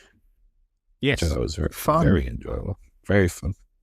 Now Roosh is a guy who's not on Dynamite very often, but when he shows up, you're like, okay, cool, Roosh. Yes. Neat. Because whoever he's against can be Dante Martin or can be, MJF. The match will be Roosh beating them up for 90% of it and being cool. Yeah, it's always the thing with Roosh. You always kind of think, why why don't we have him more often? Then maybe if we had him too much, he'd get a bit. He's a bit too rich. Rich is rich. He's a rich cake of a wrestler. It's like, we should have this every week, and then you're like, actually, that'd be too much. We didn't get the green cable during this match. Did I miss it? The what? Do you know when he gets the yellow chokes people green with constantly? cable? Yeah, I'm not sure. Right. I didn't see that. But yeah, this was fun. Lots of Darby spots. You know, Darby who loves that. Darby who himself is a little bit rich in terms of. Do I need to see him getting killed every week? And this, to be fair, wasn't quite the Gabe Kidd coffin match of last week. Nah, but you know, Darby's matches lately have a tendency to be a little samey. But this was very good, and Roosh is a great foil for Darby. I mean, these could have a little feud, and I'd be totally on board with it. Darby did get the win in the end with a cradle of sorts, and then he was on the ramp selling, and Mark Davis deadlifted him up into a pile driver, which was pretty cool. Although if you're sick of the Don Callis family, it looks like they'll be around for a while with Darby. So there you go. I think with the Don Callis family, part of the problem is, sit down for this absolute. This is going to make the world tremble. This take. There's quite a lot of people in it. Mm-hmm. Do you maybe just get rid of the Rocky Romero, Trent Beretta, Lance, just cut all those and just have a faction of cool people? Yeah. That's why I think you could have a new faction that just emerges.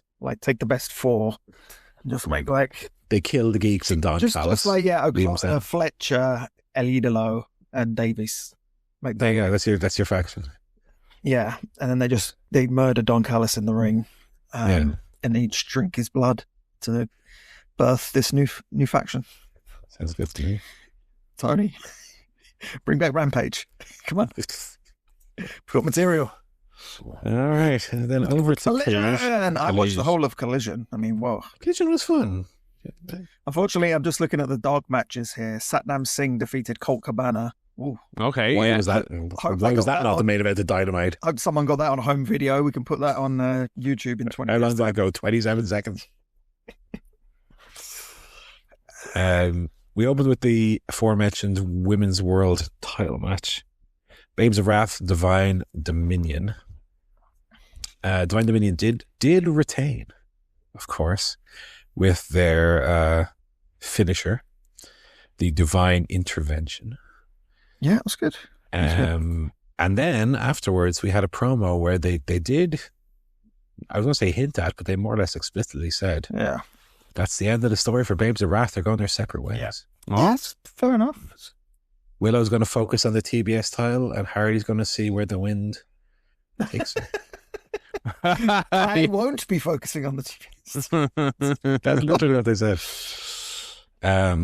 So, you know, that's the problem, I guess, in a sense, with the AEW booking style is you have champions, they lose them to the new team, then they have a rematch maybe with the new team, and then when they don't win that, what are you doing with them? Break them up. Speaking of women tag teams, we then had the Brawling Birds backstage with Mina, and they essentially challenged the Tekla and the Sisters of Sin to a match on Dynamite, which we're gonna get. Which is, again, leads me to believe they're doing Mina Tekla again at the Pape. Especially since Tekla had to cheat. And we mentioned that in the match. She cheated with brass knuckles to beat Mina. Myron Reed versus Johnny TV. Myron Reed got the win with a springboard 450. Good little showcase for him. Johnny TV had a newly shaven head. Yes. Johnny TV. So he's got a bit of an odd shaped head as well. Yeah. We don't need more bald wrestlers, okay? There's plenty. Oh, but he lost it in Mexico. It's tradition. If anything, we need more wrestlers with long hair. We need to bring that back. Yeah, with the Johnny when every wrestler had long hair. Yeah. Also, they need to have outrageous bodybuilder physiques. Yeah, long hair, bodybuilder physique. Yeah. Cut a 20-minute promo at the beginning of every show. Yeah. Married the boss's daughter. Yeah. And then we'll be back. We'll be back. What's this match about? We get a Myron Reed. He sounds like a Game of Thrones character, by the way. Myron Reed. Are we getting a singles push from Myron Reed? Is this maybe he's getting a? He is the best of the rascals in my experience watching him. Now I don't really rate the other two, so that's not really saying much, but I do like Myron Reed. It's kind of weird to me that like the early doors for the Rascals was the less good two being the tag team and him being the guy who does run-ins. We had Death Riders versus Private Party. Remember them? Oh God. John Moxley and Danny Garcia against Private Party. Garcia got the win with his sharpshooter Dragon Tamer submission, which you don't see very often anymore. And I was thinking as I was watching it, one thing they've been doing lately, whenever it's Garcia and Mox teaming, is Garcia puts them in the Dragon Tamer and Mox does a stomp, like a curb stomp, and then Garcia gets the win. And I did feel like that kind of neuters Garcia's move a little bit, is that he can't beat someone with it until Big Brother John comes over and stomps on their head. But here they let Garcia get the win. So I was like, I was going to complain and you've preemptively done the opposite thing. So I guess I can't complain anymore. There was a comment made after the match which people have been picking up on the internet sphere, which I picked up as I was watching it. Moxley says to Garcia backstage, those Private Party guys got beat up bad. Don't think you'll be seeing them anytime soon. So I wonder if that was a... They're off to Evolve. Off to Evolve, maybe. Evolve Tag Team Champions. Private Party. It was such a throwaway line. Secret Shindig. Oh my God, Secret Shindig on Evolve. Let's go for some good names for Private Party now. Synonym. Oh. The Clandestine Get-Together. The Clandestine Get-Together is it's got a 3.2 on Letterboxd, but it is worth Clandestine Get-Together is what you see on the newspaper whenever Prince Andrew's up to something. Got his ass. So yeah, I mean, again, it was a throwaway line, but it was a weirdly specific line for Moxley to say. That made me think. They're probably gone. I mean, would we notice if he hadn't told us? No. They came back and did not a thing. Bye. Brawling Birds and Mina did defeat the oh my God, why was this not the pay-per-view? Nixie XS, Amina Belmont, and Haven Harris. Oh baby. Love that. That's one thing I love, by the way. Talk about the fantasy updates we do. I was complaining last week about the stupid decision I made to give bonus points for like winning the belts in other companies. Mm-hmm. Regret it to this day. One other thing I don't love is when there's jobbers on collisions and they don't say their names, which they did here, to be fair. And then I need to remember to go back and add them to the sheet in the list of who rest. What a pain. So I only caught while I was watching this, because I watched this last night live. I got Nixie XS and Amina Belmont, and I couldn't find who the third person was. Looking at all the websites, who was this other person? Eventually I found it. But like if I couldn't find it, I would just forget to even add her to it.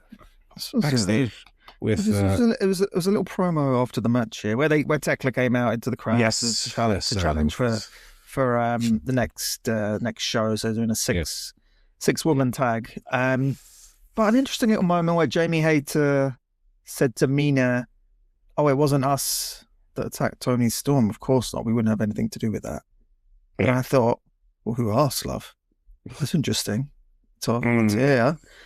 And then I thought back to that old kind of detective trick of get all the suspects in a room and whoever speaks first is the guilty party. Know that one? Yeah, we got Clouseau and Poirot. Just one more thing.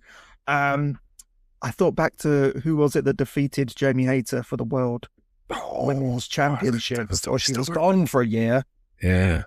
It was Tony Storm. I don't know. My wife, Tony Storm, loves you. I'm just throwing that out there. We'll see. Yeah, it's interesting.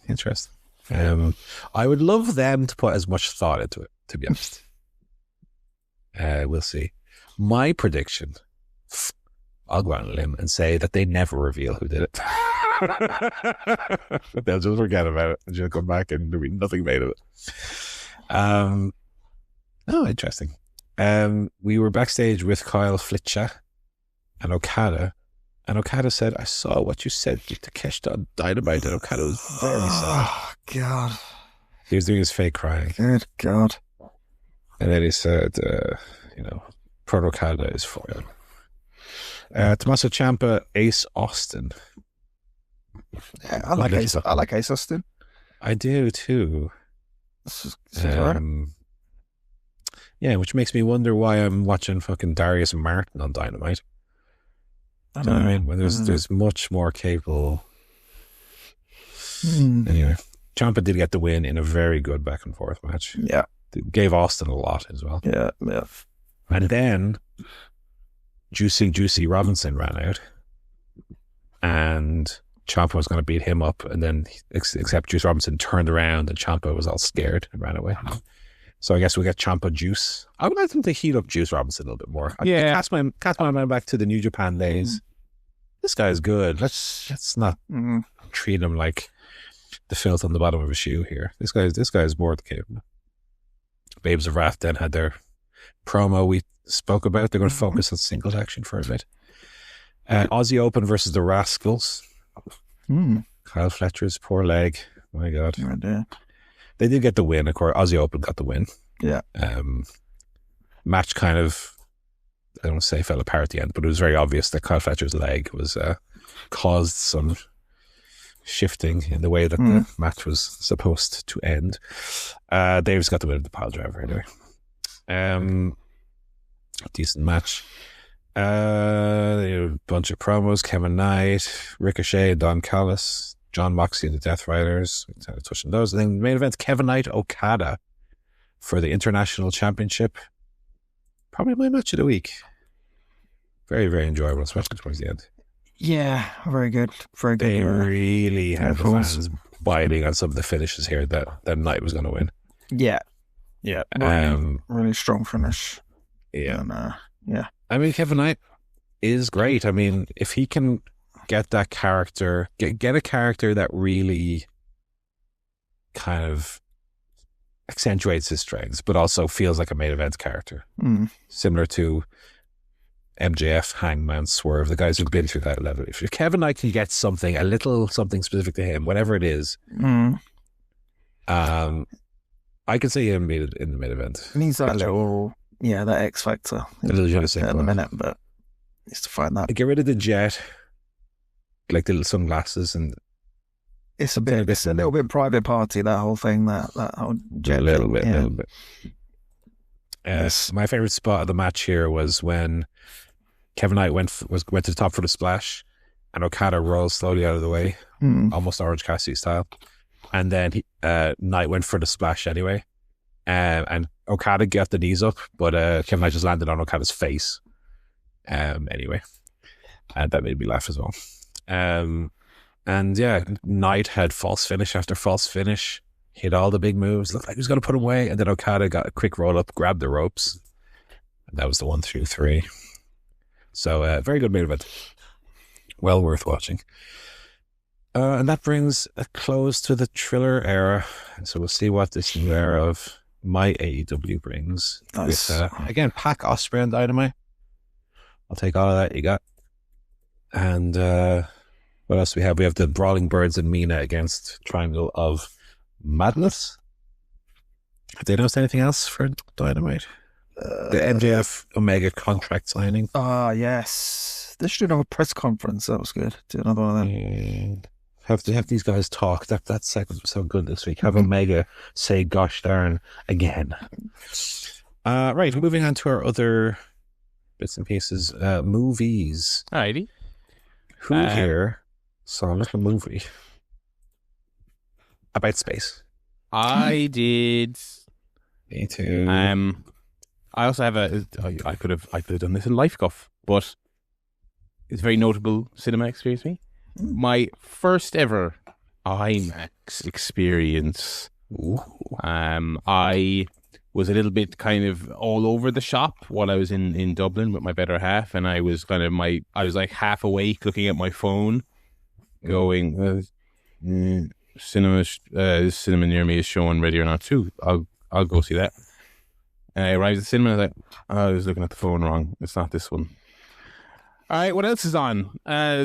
Project Hail Mary. I guess I'll go see it. Oh, it's an IMAX. Brilliant. Okay, it was 40 quid. Well, I'm here now. So how much was it really, though? It was 30 Europeans for me on my own. Good Lord. To go to see Project Hail Mary in IMAX with insane. No. I got treats, of course, with a medium Peps and a medium pop. Oh, well, hang on. I'm asking how much the cinema ticket cost. No, but the cinema ticket was about 20 quid, I think. I want to see if I can find the last time I went to IMAX. It was Cineworld in Dublin. For anyone. Yeah, that's the only I've So I'll look up the price now. Also, really great experience. Walked in. My first time ever in that cinema as well, Paul. I'm sure you've been there. Yeah, nice cinema, yeah. Quite a few times. Well, yes. It is, but I walked in and ground floor, all machines are in our digital future and that. Not a single one working, which is good. I went up to the bloke. I went, is there tills upstairs? He went, yeah.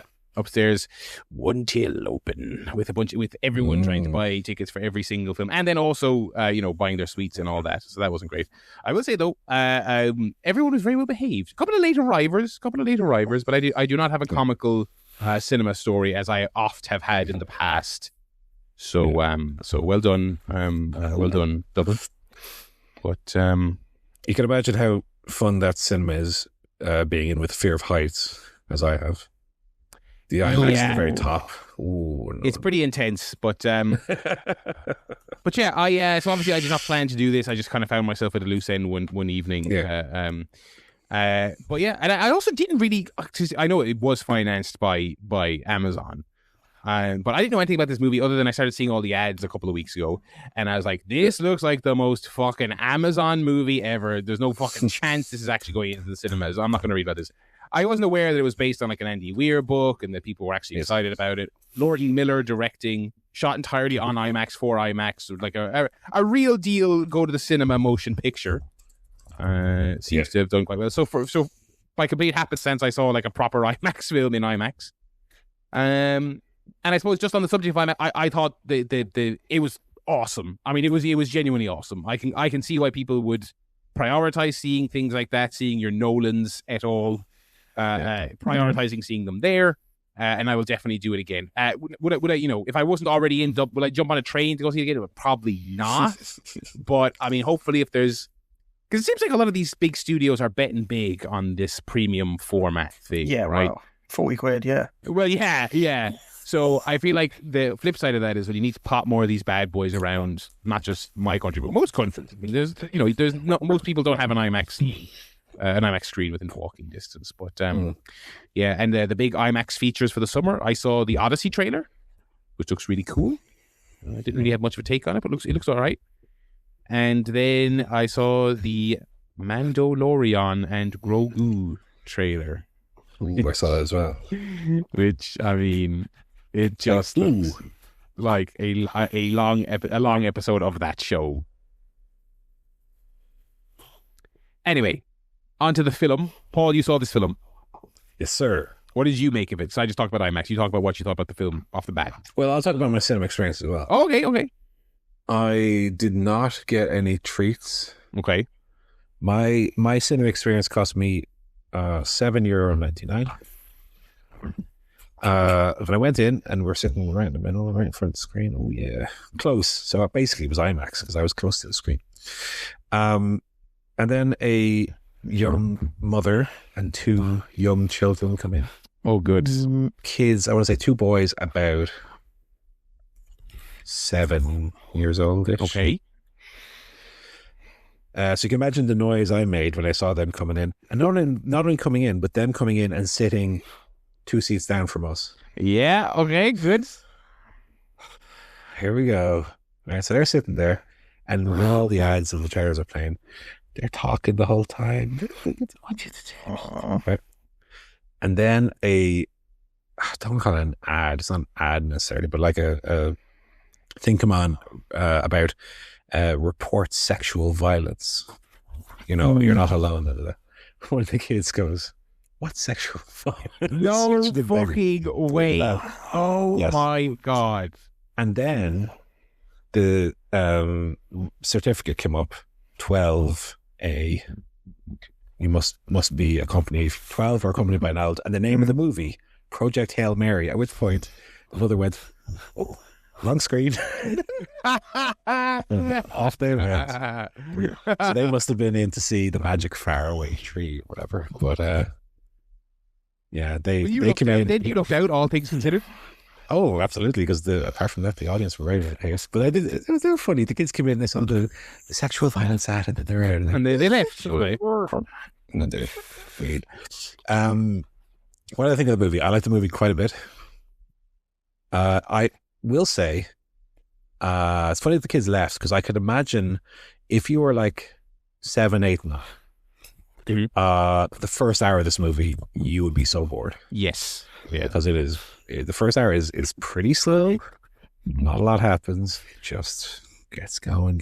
I'm like, oh my God, this is not a movie. Like Lord and Miller made like the Lego movie, and okay, so anyone Jump Street's not really for kids, but you know, that kind of energetic. Oh, let's go. They made popcorn movies, fun movies, very well paced. This one for the first 45 minutes is a little slow. Once it gets going with so for all intents and purposes, the movie is about, give the elevator pitch here. There's something going on in space that's causing the sun and various other stars in the universe to deplete. And so there's one star, weirdly, that hasn't been affected by this phenomenon. And so they're sending a squad out to go and figure out what's, and hopefully come back with some learnings that can save the universe. And so Ryan Gosling plays the scientist who is involved in this, and he goes into space and he meets a little alien fella, who's the highlight of the movie. And then the movie goes through various twists and turns and comes to a deeply, deeply satisfying conclusion. Yes. And then the movie goes on for another 30 minutes with more twists and turns that don't add anything at all to the movie. Completely pointless. And then it ends again and again, and then it ends again. The thing is, I know it's based on a book. You mentioned Andy Weir book. And I believe that these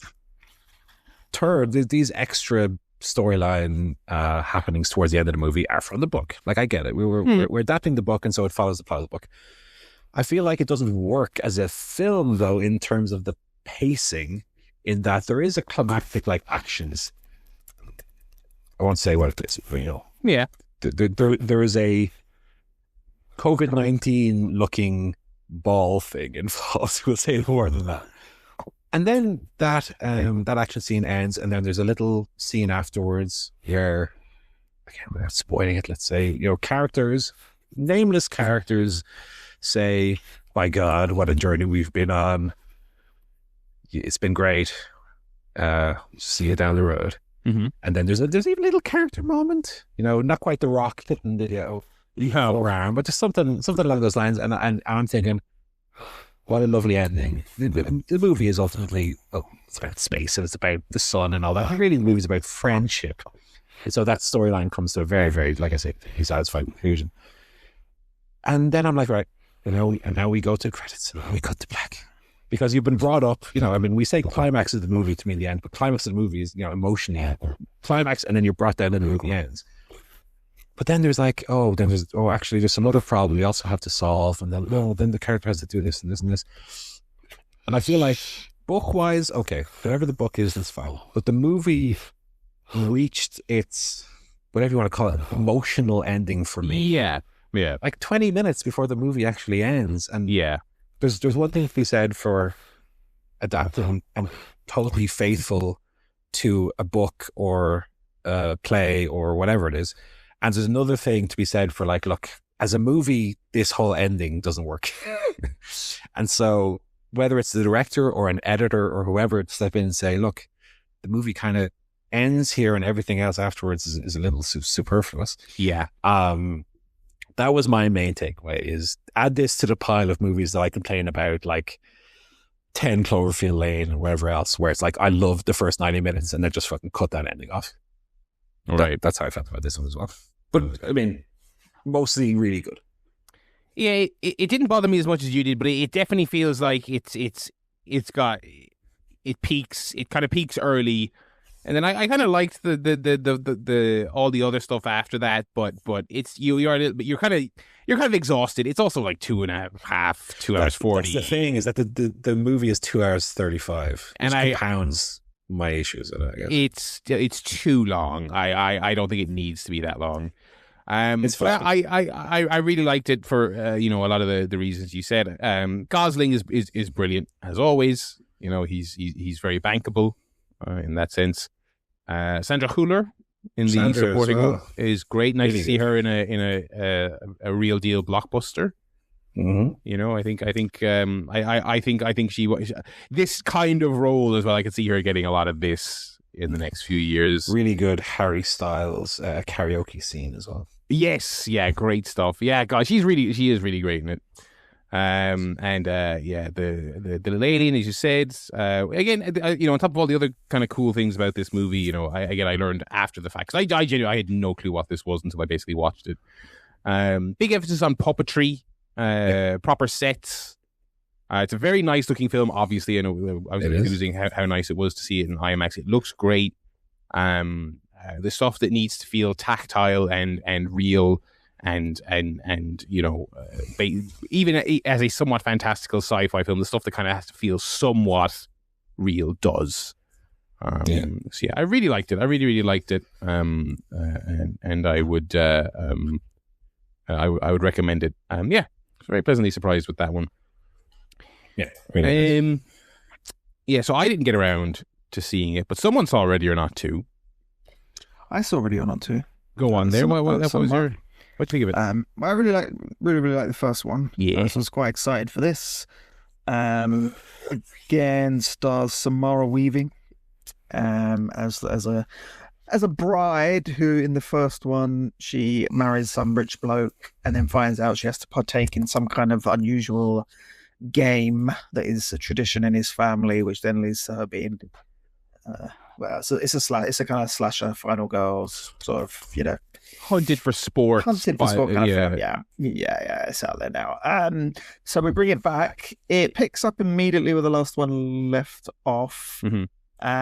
And then it turns out she's got a sister that we didn't know about. Mm-hmm, of course. Played by Catherine Newton. Did not see that coming. And then in quite convoluted fashion, she has to do the whole thing, same kind of thing again for a second time. What? So what worked? I overall actually did quite enjoy it. I would say what worked. I thought individually a lot of the performances were good. Some of the set pieces are quite good, and I did really like the final act. I won't go into it to spoil it, but the way they kind of wrap things up with the final act was actually not what I was expecting, and I thought it was actually thematically quite clever. Having said that, there's an awful lot of rules and exposition that they come up with and go through to make it make sense that they're doing this all again. And I kind of just felt they could have really simplified it. Like she goes to, and it's a year later and she's got over the first thing, and she goes to someone else's wedding, and she realizes that bride is going to have to play again, something like that, where she's like, oh no, not again, die hard, with Die Hard with a Vengeance sort of thing. But they come up with all these convoluted lore, and turns out there's a fucking committee that the bloke's on, and all this stuff. There's literally a fucking 8-minute long explanation scene involving Elijah Wood telling us all this stuff. There was that. there's the other fact that a lot of the kind of supporting characters, a lot of wacky supporting characters, and I was kind of like, well, it's kind of too many of those. But then I was like, actually, no, it's just that they're not funny.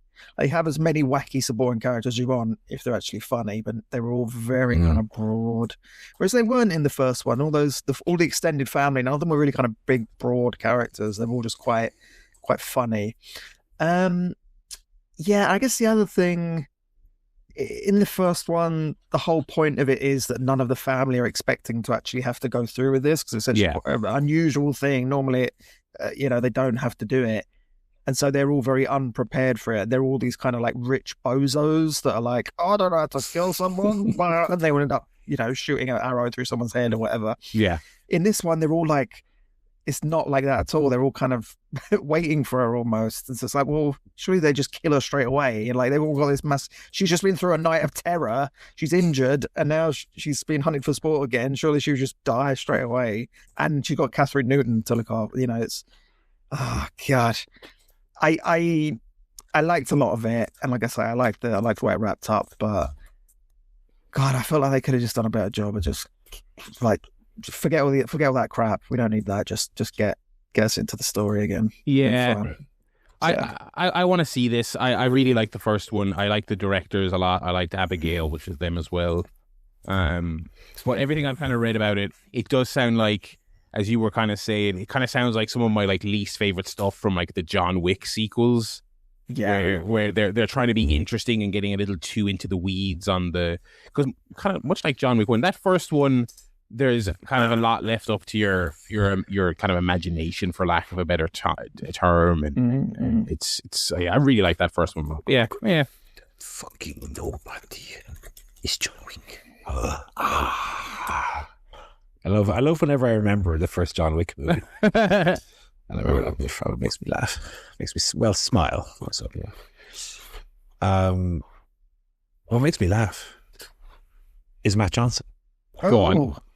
But I fear the Matt Johnson era of this podcast is coming to a close now. Mm-hmm.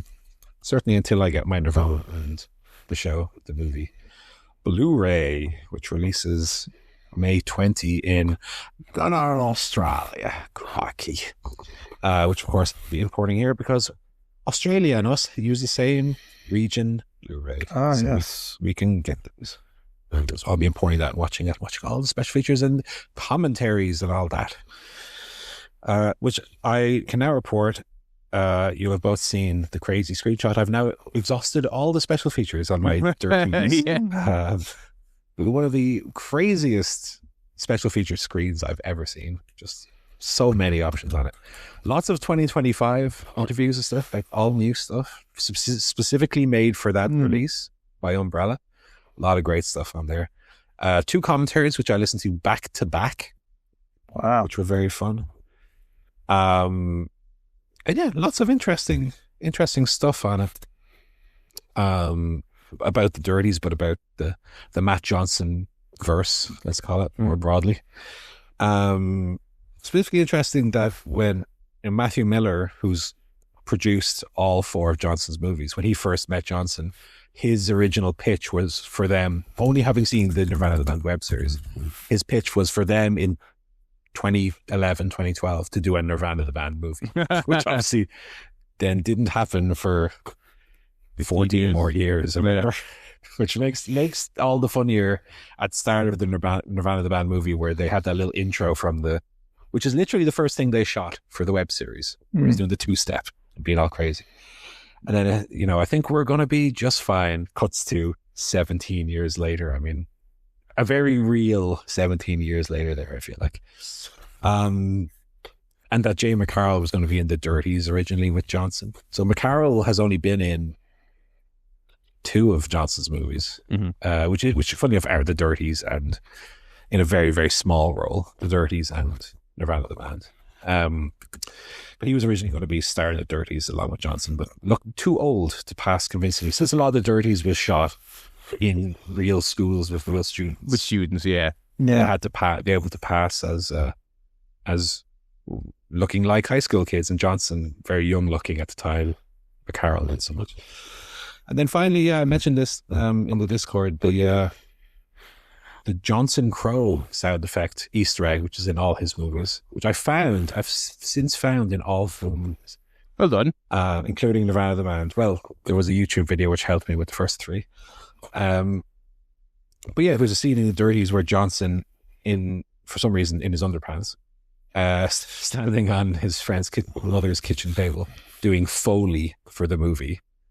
Foley, for movie folk might know, but maybe laymen would know. Foley is when they do the sound effects for movies, where they chop a pineapple and that's the sound of a lad's head being cut off.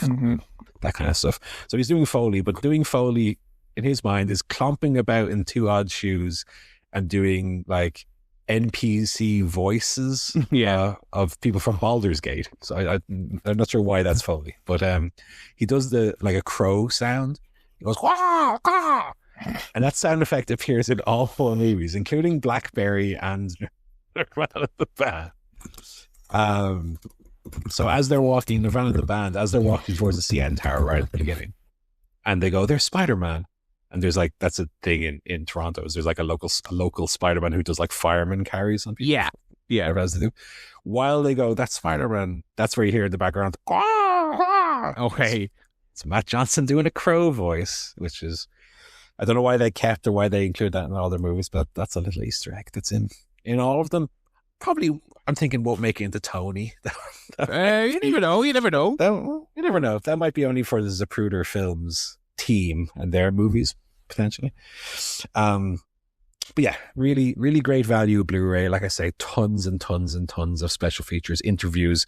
One interview, which is available on YouTube as well, but one interview where Johnson is so open about his like disdain for the Canadian film, like the organizations like Telefilm and whoever, the companies who like fund the films, that I'm astonished it was put onto this DVD, because he's so and also he's very open about his like what he thinks about other films and filmmakers. Oh, that Dark Knight, fucking awful. Very, very specific movie taste. But you don't often hear directors talk so openly about other films and other directors. So that was very fun to watch as well. But yeah, now that I've watched that movie's finally come and gone, now that that Blu-ray serendipitously at the same time has come and gone, now I can watch other stuff. So I've started to watch some more TV shows and that, which I can get into now if you want. Absolutely, let's talk TV. Okay, where we start? Taskmaster season 21, Joe, is only 2 weeks away. Yeah, we're nearly there. Looking forward to that. Should be good. We got Johnny and Iannucci. Yeah. And some people then that I don't know, but lately I find that in fact there's people who I'm not familiar with who end up being my favorites. I'm thinking Phil Ellis. Yeah. I'm thinking Anya Mengiol or whatever her name is, of Saturday Night Live now. Yeah. So I'm very much looking forward to that. I watched some more Task. Funny enough, not Taskmaster, but Task. And then I watched that movie, The Master. What a double feature that would be. Task is the Mayor of Easttown guy. Really enjoyed the first episode. Second episode didn't grab me quite the same way. I don't know whether the show is going to kind of, I don't know, not grab me in the same way as Mayor of Easttown did. Certainly that first episode I thought was really good. Episode 2, I don't know what it was about it. Something just lacking in the storytelling. Didn't quite grab me, but we'll keep it going. Keep going. Started a new show, Mrs. Davis. Okay. Mrs. Davis is another Damon Lindelof joint, who is one of my absolute favorite TV writers. That's not to say he's not without his duds, but he wrote 3 of my all-time favorite TV shows. The very, very good, but certainly towards the end, a little less consistent, Lost. Mm-hmm. He wrote the absolutely wonderful, from start to finish, The Leftovers, and the absolutely excellent Watchmen series of 2019 as well. I mean, the guy's hitting average is extremely strong, which he then wrote this series, Mrs. Davis, in 2020. Well, it came out in 2023, which he co-wrote with Tara Hernandez, best known as a writer on The Big Bang Theory. Okay. But I mean, like I said, I've really enjoyed all the Lindelof stuff that I've watched. Even, movie-wise, I find Lindelof's even more hit and miss. But I really enjoyed Prometheus for as big of a swing as it took. Tomorrowland, not so much. Tomorrowland is a big old pile of shit. And the Star Trek movies, take or leave those. Yeah. But Mrs. Davis started watching, stars Betty Gilpin as a non-battling and artificial intelligence, which has taken over the world. It is totally bonkers. The plot makes not a lick of sense. Did I enjoy it? I don't even know, to be honest with you. It was so all over the place as a pilot. Joe mentioned earlier, I forget what you're talking about specifically, but you mentioned you like when you're watching something that kind of the rules are established, right? Was it Ready or Not? There's rules and, Yeah. I mean, this movie has not, or this TV show has not one rule. It's just doing everything, everywhere, all at once. But it's like the Homer's makeup shotgun of a TV show. It's just, I don't know what the point of it is. I don't know where we're going, what direction it's going in, why everything is happening. Why are nuns? She's a nun who like her job is, or not her job, what she does is like, goes out and like, what's the word for it? What was the guy, not James Rando, the guy who was like a skeptic who would go out and Randy, James Randi. So she does that with like magicians. She's like a man who goes out and reveals that magicians aren't all the correct other, but magicians are like, this world's magicians are like criminals, not only magicians, but criminals who are doing cons and stuff. Again, it's very hard to explain what's going on because I'm not 100% sure. The show just seems to be, I don't know, on a completely different wavelength to anything I've seen before, for better or worse. It's totally out there. I mean, I'll read out the last line to you here of the Wikipedia summary of episode 1. This is the closer of the episode, right? So Mrs. Davis is the name of the AI, and Simone is the name of Betty Gilpin's character, right? Mm-hmm. Mrs. Davis requests that Simone find the Holy Grail and destroy it. In exchange, Mrs. Davis will delete herself. What? Exactly. I don't know. I mean, I'll keep watching it, but I don't think I've ever been as confused after a pilot episode of a show in terms of like, what is this? What is this show trying to be? It's a lot of things, and it's none of them all at once. So I don't know. That's it for me. Alrighty. I'm still a bit behind on the Pitt, but I am catching up. I'm a few episodes behind. I'm still very much enjoying it. Yeah, I still see the good reviews flying in for it. Yeah, I'm going to try and get caught up before it finishes. There's only a couple of episodes left. But yeah, really good performances as always. Very chaotic, but very charming as well. On the complete opposite end of the tension scale, I am all the way caught up on Last One Laughing UK season 2. Which just started on Prime there a couple of weeks ago. I didn't realize, first of all, I watched the second to last episode before doing this pod. I didn't realize that's a weekly thing, and rather than a one big release.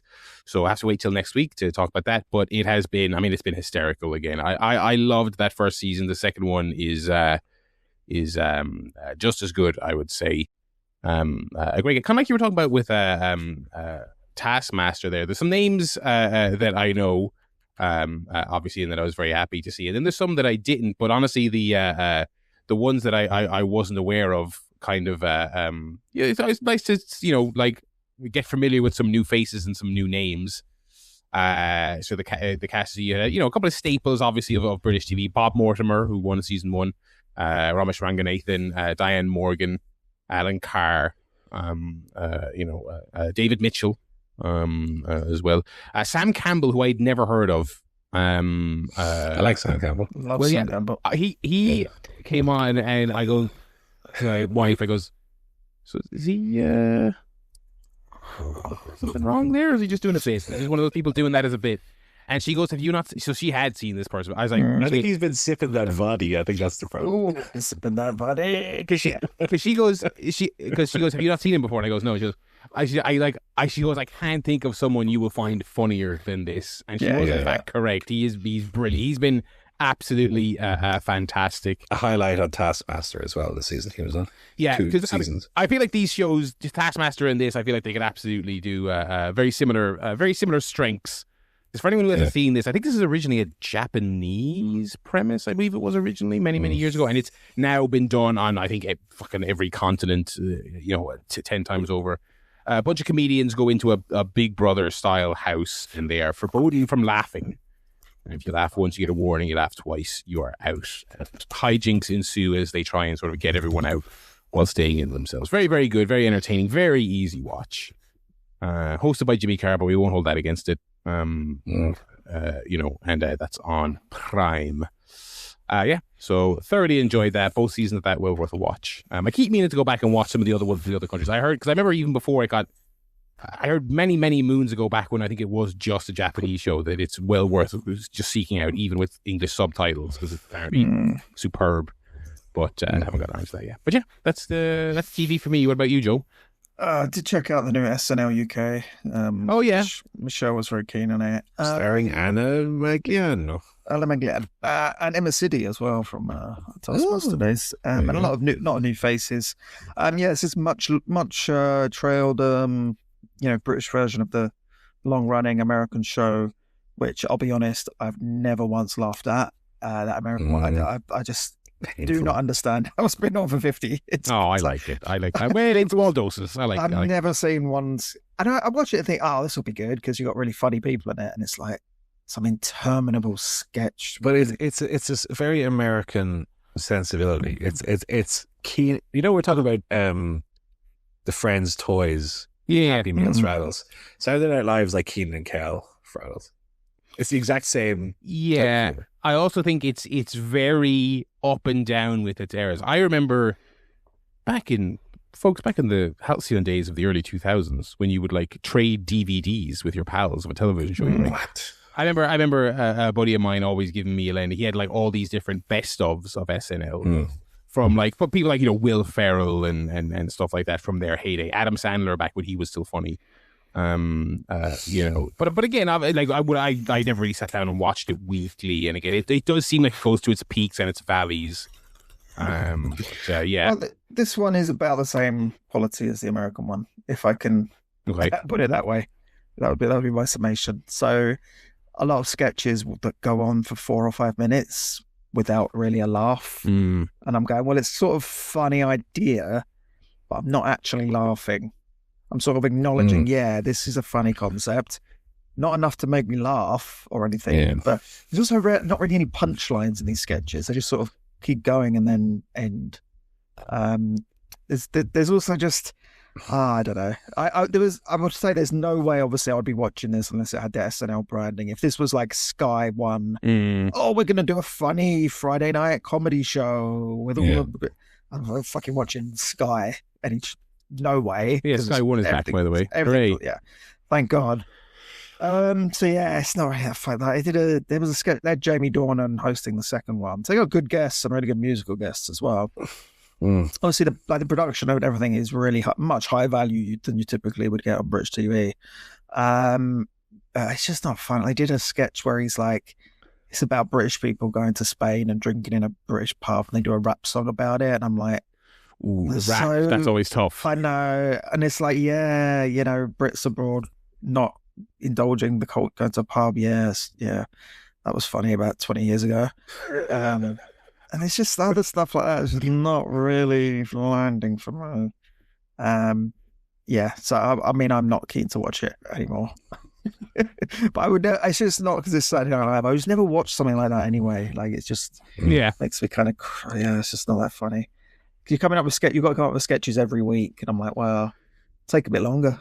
Just to take a few months, come up with something good.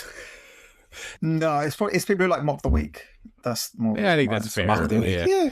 I will say it's funny that like people, the commentary around the first episode seems to be people being like their jaw hitting the floor that they thought it was like watchable.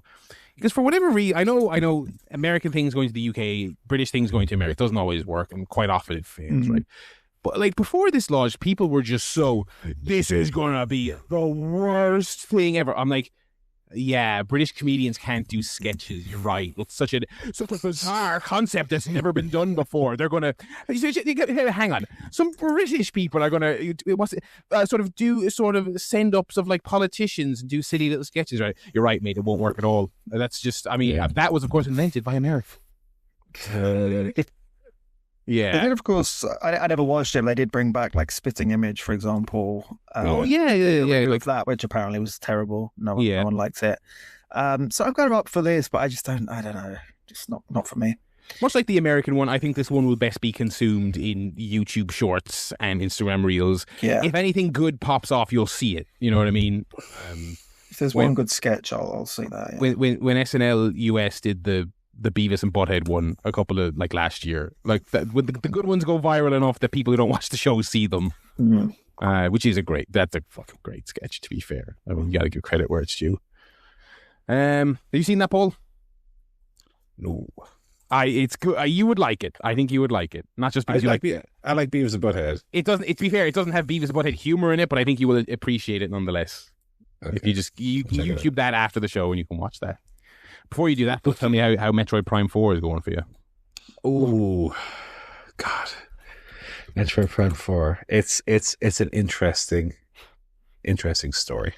Because Metroid Prime 4, right, I'll be playing it, and I'll be thinking, that's all I hate about it. This game's fucking class. And then I'll turn around and the game just slaps me right across the face. It's like, it's a bit of an abusive relationship, to be honest. Because I'll be playing the game and I'll play against a boss. I'm like, oh, that boss was really fun and that was really challenging and fun. And then the game's like, yeah, but you're ugly. I'm like, oh. It's a bizarre old game. So I've reached the point in the game now where literally the next thing I do will be the final boss of the game. And I'll be done with it and I'll be free of it, right? And the last level I really enjoyed. So the last level is in the mines in the top right of the map. You go down and there's these they're called grievers, which are like the enemies you see throughout the game, but they dig through the walls and they're sound activated. So some of the puzzles you'll be required to use a bomb or a missile, but you know that doing that will cause enemies to appear. So you have to be judicious with your use of those items. And then you have a big version of that at the boss at the end. Mm-hmm. And then you go, right. So I've beaten all the levels. I've got the 5 keys. I've even gone back into the levels and I've got every power up in the game. Okay. I've got every little missile expansion, all the health expansions, all the little elemental shot expansions. And I go back to my base, drive across the desert to my base, my favorite pastime. Go over to my base and they're like, okay, the next thing you need to do is get the little mech. There's a little like an arm of mech over here, all again in the desert. There's these little areas you go and you get the mech and then you build them like Voltron. And then you say, right, so I'm way overpowered. I've got all the I've got 550 elemental shots. I've got 300 missiles. I've got health up the wazoo. Let's go beat this final boss, eh? Yeah, let's go beat the final boss. Excuse me, Paul. Did you also collect loads of green crystals? Yeah, I collected quite a bit. But did you collect an arbitrary amount we just decided is enough for you to face the final boss? I don't know. Oh, no, I've checked. Not quite. I'm 3/4 done. Why is this like an item I need or something? No, just a MacGuffin that Just has an nothing to do with arbitrary anything. thing Just an to do. arbitrary. Okay, so that's where I am right now, is find the enthusiasm to go out and drive around that desert for an hour collecting, green crystals, which is, again, we just said it's an arbitrary number that they decided is enough to gate off the end of the game. I have every item in the game. Yes, I'm you're more than capable of being the boss. as you can be. Why do I need these green crystals? They don't doesn't give you an extra item. Doesn't give you get like a suit. Okay, I don't need a suit. I could just let me go. For a game that introduced its stupid open world because Breath of the Wild did it, it's crazy how they didn't take the whole like just go do the final boss immediately if you want from Breath of the Wild. Oh no, do exactly the opposite. Make it that until you've grinded pointlessly enough for us to decide now you can beat the game. Until you do that, literally can't do it. Too bad. The only other game I can remember that did this was Wind Waker, which people love Wind Waker, don't get me wrong. I think Wind Waker is slightly overrated, to be honest. That's a conversation for another day. But Wind Waker does the same thing at the end of the game. You collected all the not medallions like from Ocarina of Time, but you played Ocarina of Time, the equivalent. You beat all the dungeons, you got all the little medallions. Go beat Ganon. Oh, but did you also get 9,099 rupees though? Well, until you do that, sorry mate, you can't beat the game. Which I don't understand the game developers thinking or logic for why you would add something like that to a game. Did you beat Mario? Did you get 119 stars? Oh, yes, I did. But did you also collect all the 100 coins twice and cash it in to get the Super Mario hat? Did you?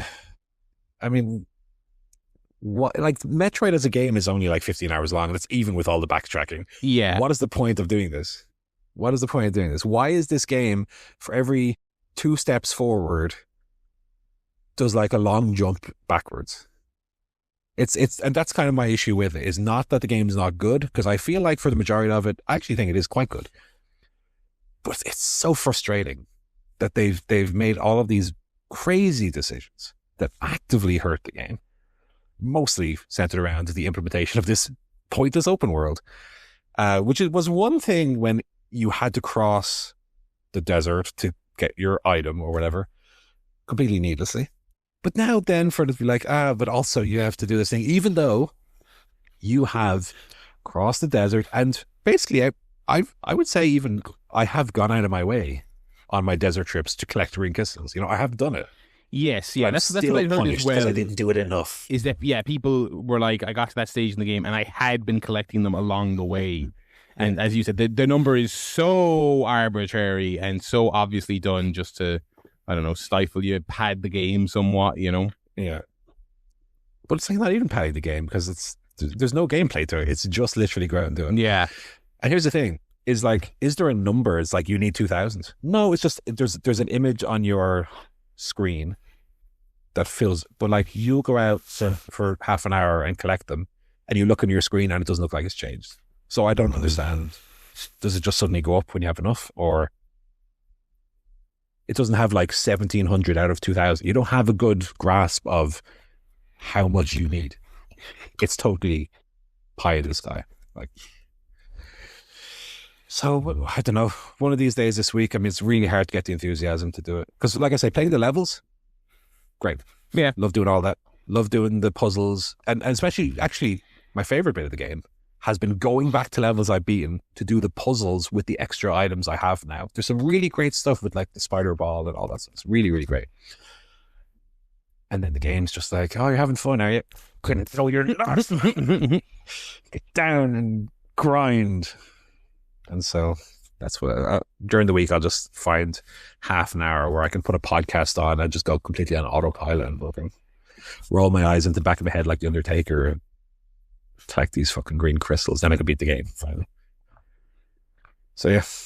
Okay. That's where I am with it. One more report to come, I would say. Surely. I'm on Bowser, but until I can, you have to go back and fucking do that owl thing from Wom's Fortress 9 million times before you can beat Bowser. Great. One more report. I mean, the last report will be, I beat it. It was fine. So I don't think there's much more for me to say about the game. Yeah. Well, we'll see what this final hurdle is. Yeah. Because I don't think there's much of a final level. I think it's basically you get the green crystals and then you fight the boss. Okay. Maybe the boss could be excellent, or it could be the worst thing ever. Yeah. I mean, the bosses, I think, have been generally good throughout the game. But the problem is the game. Yeah. What have you been playing? I didn't talk about it last week because I was still fairly early in it. I still kind of am, but I want to make mention quickly of Marathon, which is the new Bungie first-person shooter. I'm not a Bungie guy, really. I never played Destiny. I've never been a Halo guy. I'm a big Halo guy. Never played Destiny, though. Marathon is their new kind of extraction shooter. So one of these, drop in the level, fight other players, but also computer-controlled enemies, gather shite, and then try and get out alive. Anything you bring in, if you die, that's gone forever. Anything you loot that you don't get out with is also gone. So that's your classic dynamic. Similar to Arc Raiders from last year. I think the big differentiator right away, other than being first person, is that while this game does technically have local proximity chat, people are not engaging with that at all. So I thought it was really fun, but if you were someone who saw like footage of people playing Arc Raiders, and it's like you go into a level and people are going on their microphones and, hey buddy, do you want to team up and we'll go take out the robots, and oh, you betrayed me, and let's make a team, let's do this. If you're like, that seems like way too much effort, I don't play games with headsets, Marathon might be for you, because even though they are technically in the same genre, there's none of that. I have not only have I not had anyone like haggling or asking me to team up, I haven't even gotten a fuck you from someone I've killed. It seems like this is, and I think this is going to be a big thing that distinguishes them, is this is a game where you just shoot everything you see. If you see a robot, you shoot it. If you see another player, you shoot it. It's a lot more conventional shooter like that. It's super cool. If you like Bungie's games the way they feel, I think it feels awesome. I mean, I think it feels absolutely fantastic. If you have been put off by extraction shooters in the past, I don't think this will change your perspective. I would say it's harder than Arc Raiders, and so I think the wall is even thicker. If this is not your type of game generally, I feel like people might, if they're like, oh, I'll dip my toe in it because I like Bungie, first couple of hours you will just lose and lose and lose. You won't get out with so much a scrap of fucking armor, and you'll just be like, what is the appeal of this? What am I supposed to be doing? It requires knuckling down a little bit, but it is cool. I will say it's a shame that its genre is one that people, if you're not into multiplayer shooters, if you're not into live service things, if you're not into extraction shooters, you won't touch it. I think it's a shame, because I think aesthetically it's got like one of the coolest looks of any game I've ever played. It's a really kind of nihilistic, dark, cyberpunk, dystopian thing. It's based on one of Bungie's first games they made on the Mac in the 90s. Yes. Where like a bunch of humans are shot into space on a ship called the Marathon to colonize space or whatever. And this game's set like hundreds of years in the future, where that's all gone tits up, and you're a disembodied consciousness. So every run you do in a level, that's your consciousness being shot into a robot, and then the robot goes down on the planet, and if it dies, well, we suck your consciousness back up. And just like the menus, the look of their levels, it's very creepy, very weird. It is kind of like a sci-fi horror kind of vibe. Weird for an online competitive shooter, but it's really, really cool. I really like it. I want to put more time into it. It is really, really awesome. Yes. Also very spooky is Resident Evil 9, which I put more time. Last time I talked about this on the show, I was talking about how I hadn't gotten as far as I'd like into it because it's simply too scary. Which is still the case, but I toughened up, and I think I over the course of this weekend, I think I put. Hang on, there's artwork happening. Oh, what is this? The fourth movie, Gary.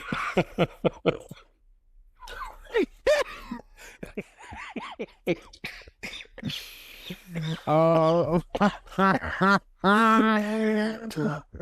Jesus! You've killed Paul. You've killed Paul. Oh, excellent. Well, enjoy. Listeners, you've already seen it, but you know. Oh, very good. Very, very good. Oh God, I've missed the artwork reveal for the last few weeks. Yeah, RE9.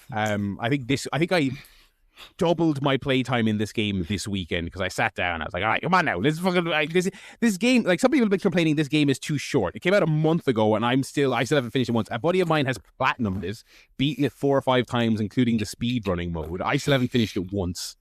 But I did. I'm on, I think, the final chapter. I think I'll probably have it finished by next week. It is absolutely excellent. It's terrifying. It's familiar if you've ever played one of these games before, but also it's like different enough. It's rewarding enough. It's not just more of the same. I think it's really, really, really well done. I think even in the super scary segments, obviously there's 2 characters and there's one that's incredibly underpowered. So one character kind of plays a little bit like a power fantasy, and one of them is like a really hardcore survival horror. There's a mechanic with Grace, the weaker character, which is very much kind of like, if you push yourself, if you take a little risky, you'll get rewards. You'll get a bigger weapon. You'll be better able to fight. But you'll have to try. You can't just sneaky. You can just sneaky if you want. But then if you get fucked, if you get surprised by something and you're in a fight, you're kind of shagged. And so that's a really interesting mechanic that I thought. And I ended up, by the time I got through the bulk of that character's campaign, I was actually playing pretty aggressively while also still being terrified. It's very well done. On top of all the scares and the graphical fidelity, obviously such an amazing looking game. It's very, very well designed. It's really great. So yeah, thumbs up on RE9. I will probably finish that by the time we're back here next week. Yeah, that's a super game. Yeah, those are my games, and I think that is the broad for the week. We will be back next week with, I feel like, are we nearly previewing the pay-per-view next week? Ooh, when's Dynasty? We've got a contract signing. No, it's 21st. Oh, it is on the 12th.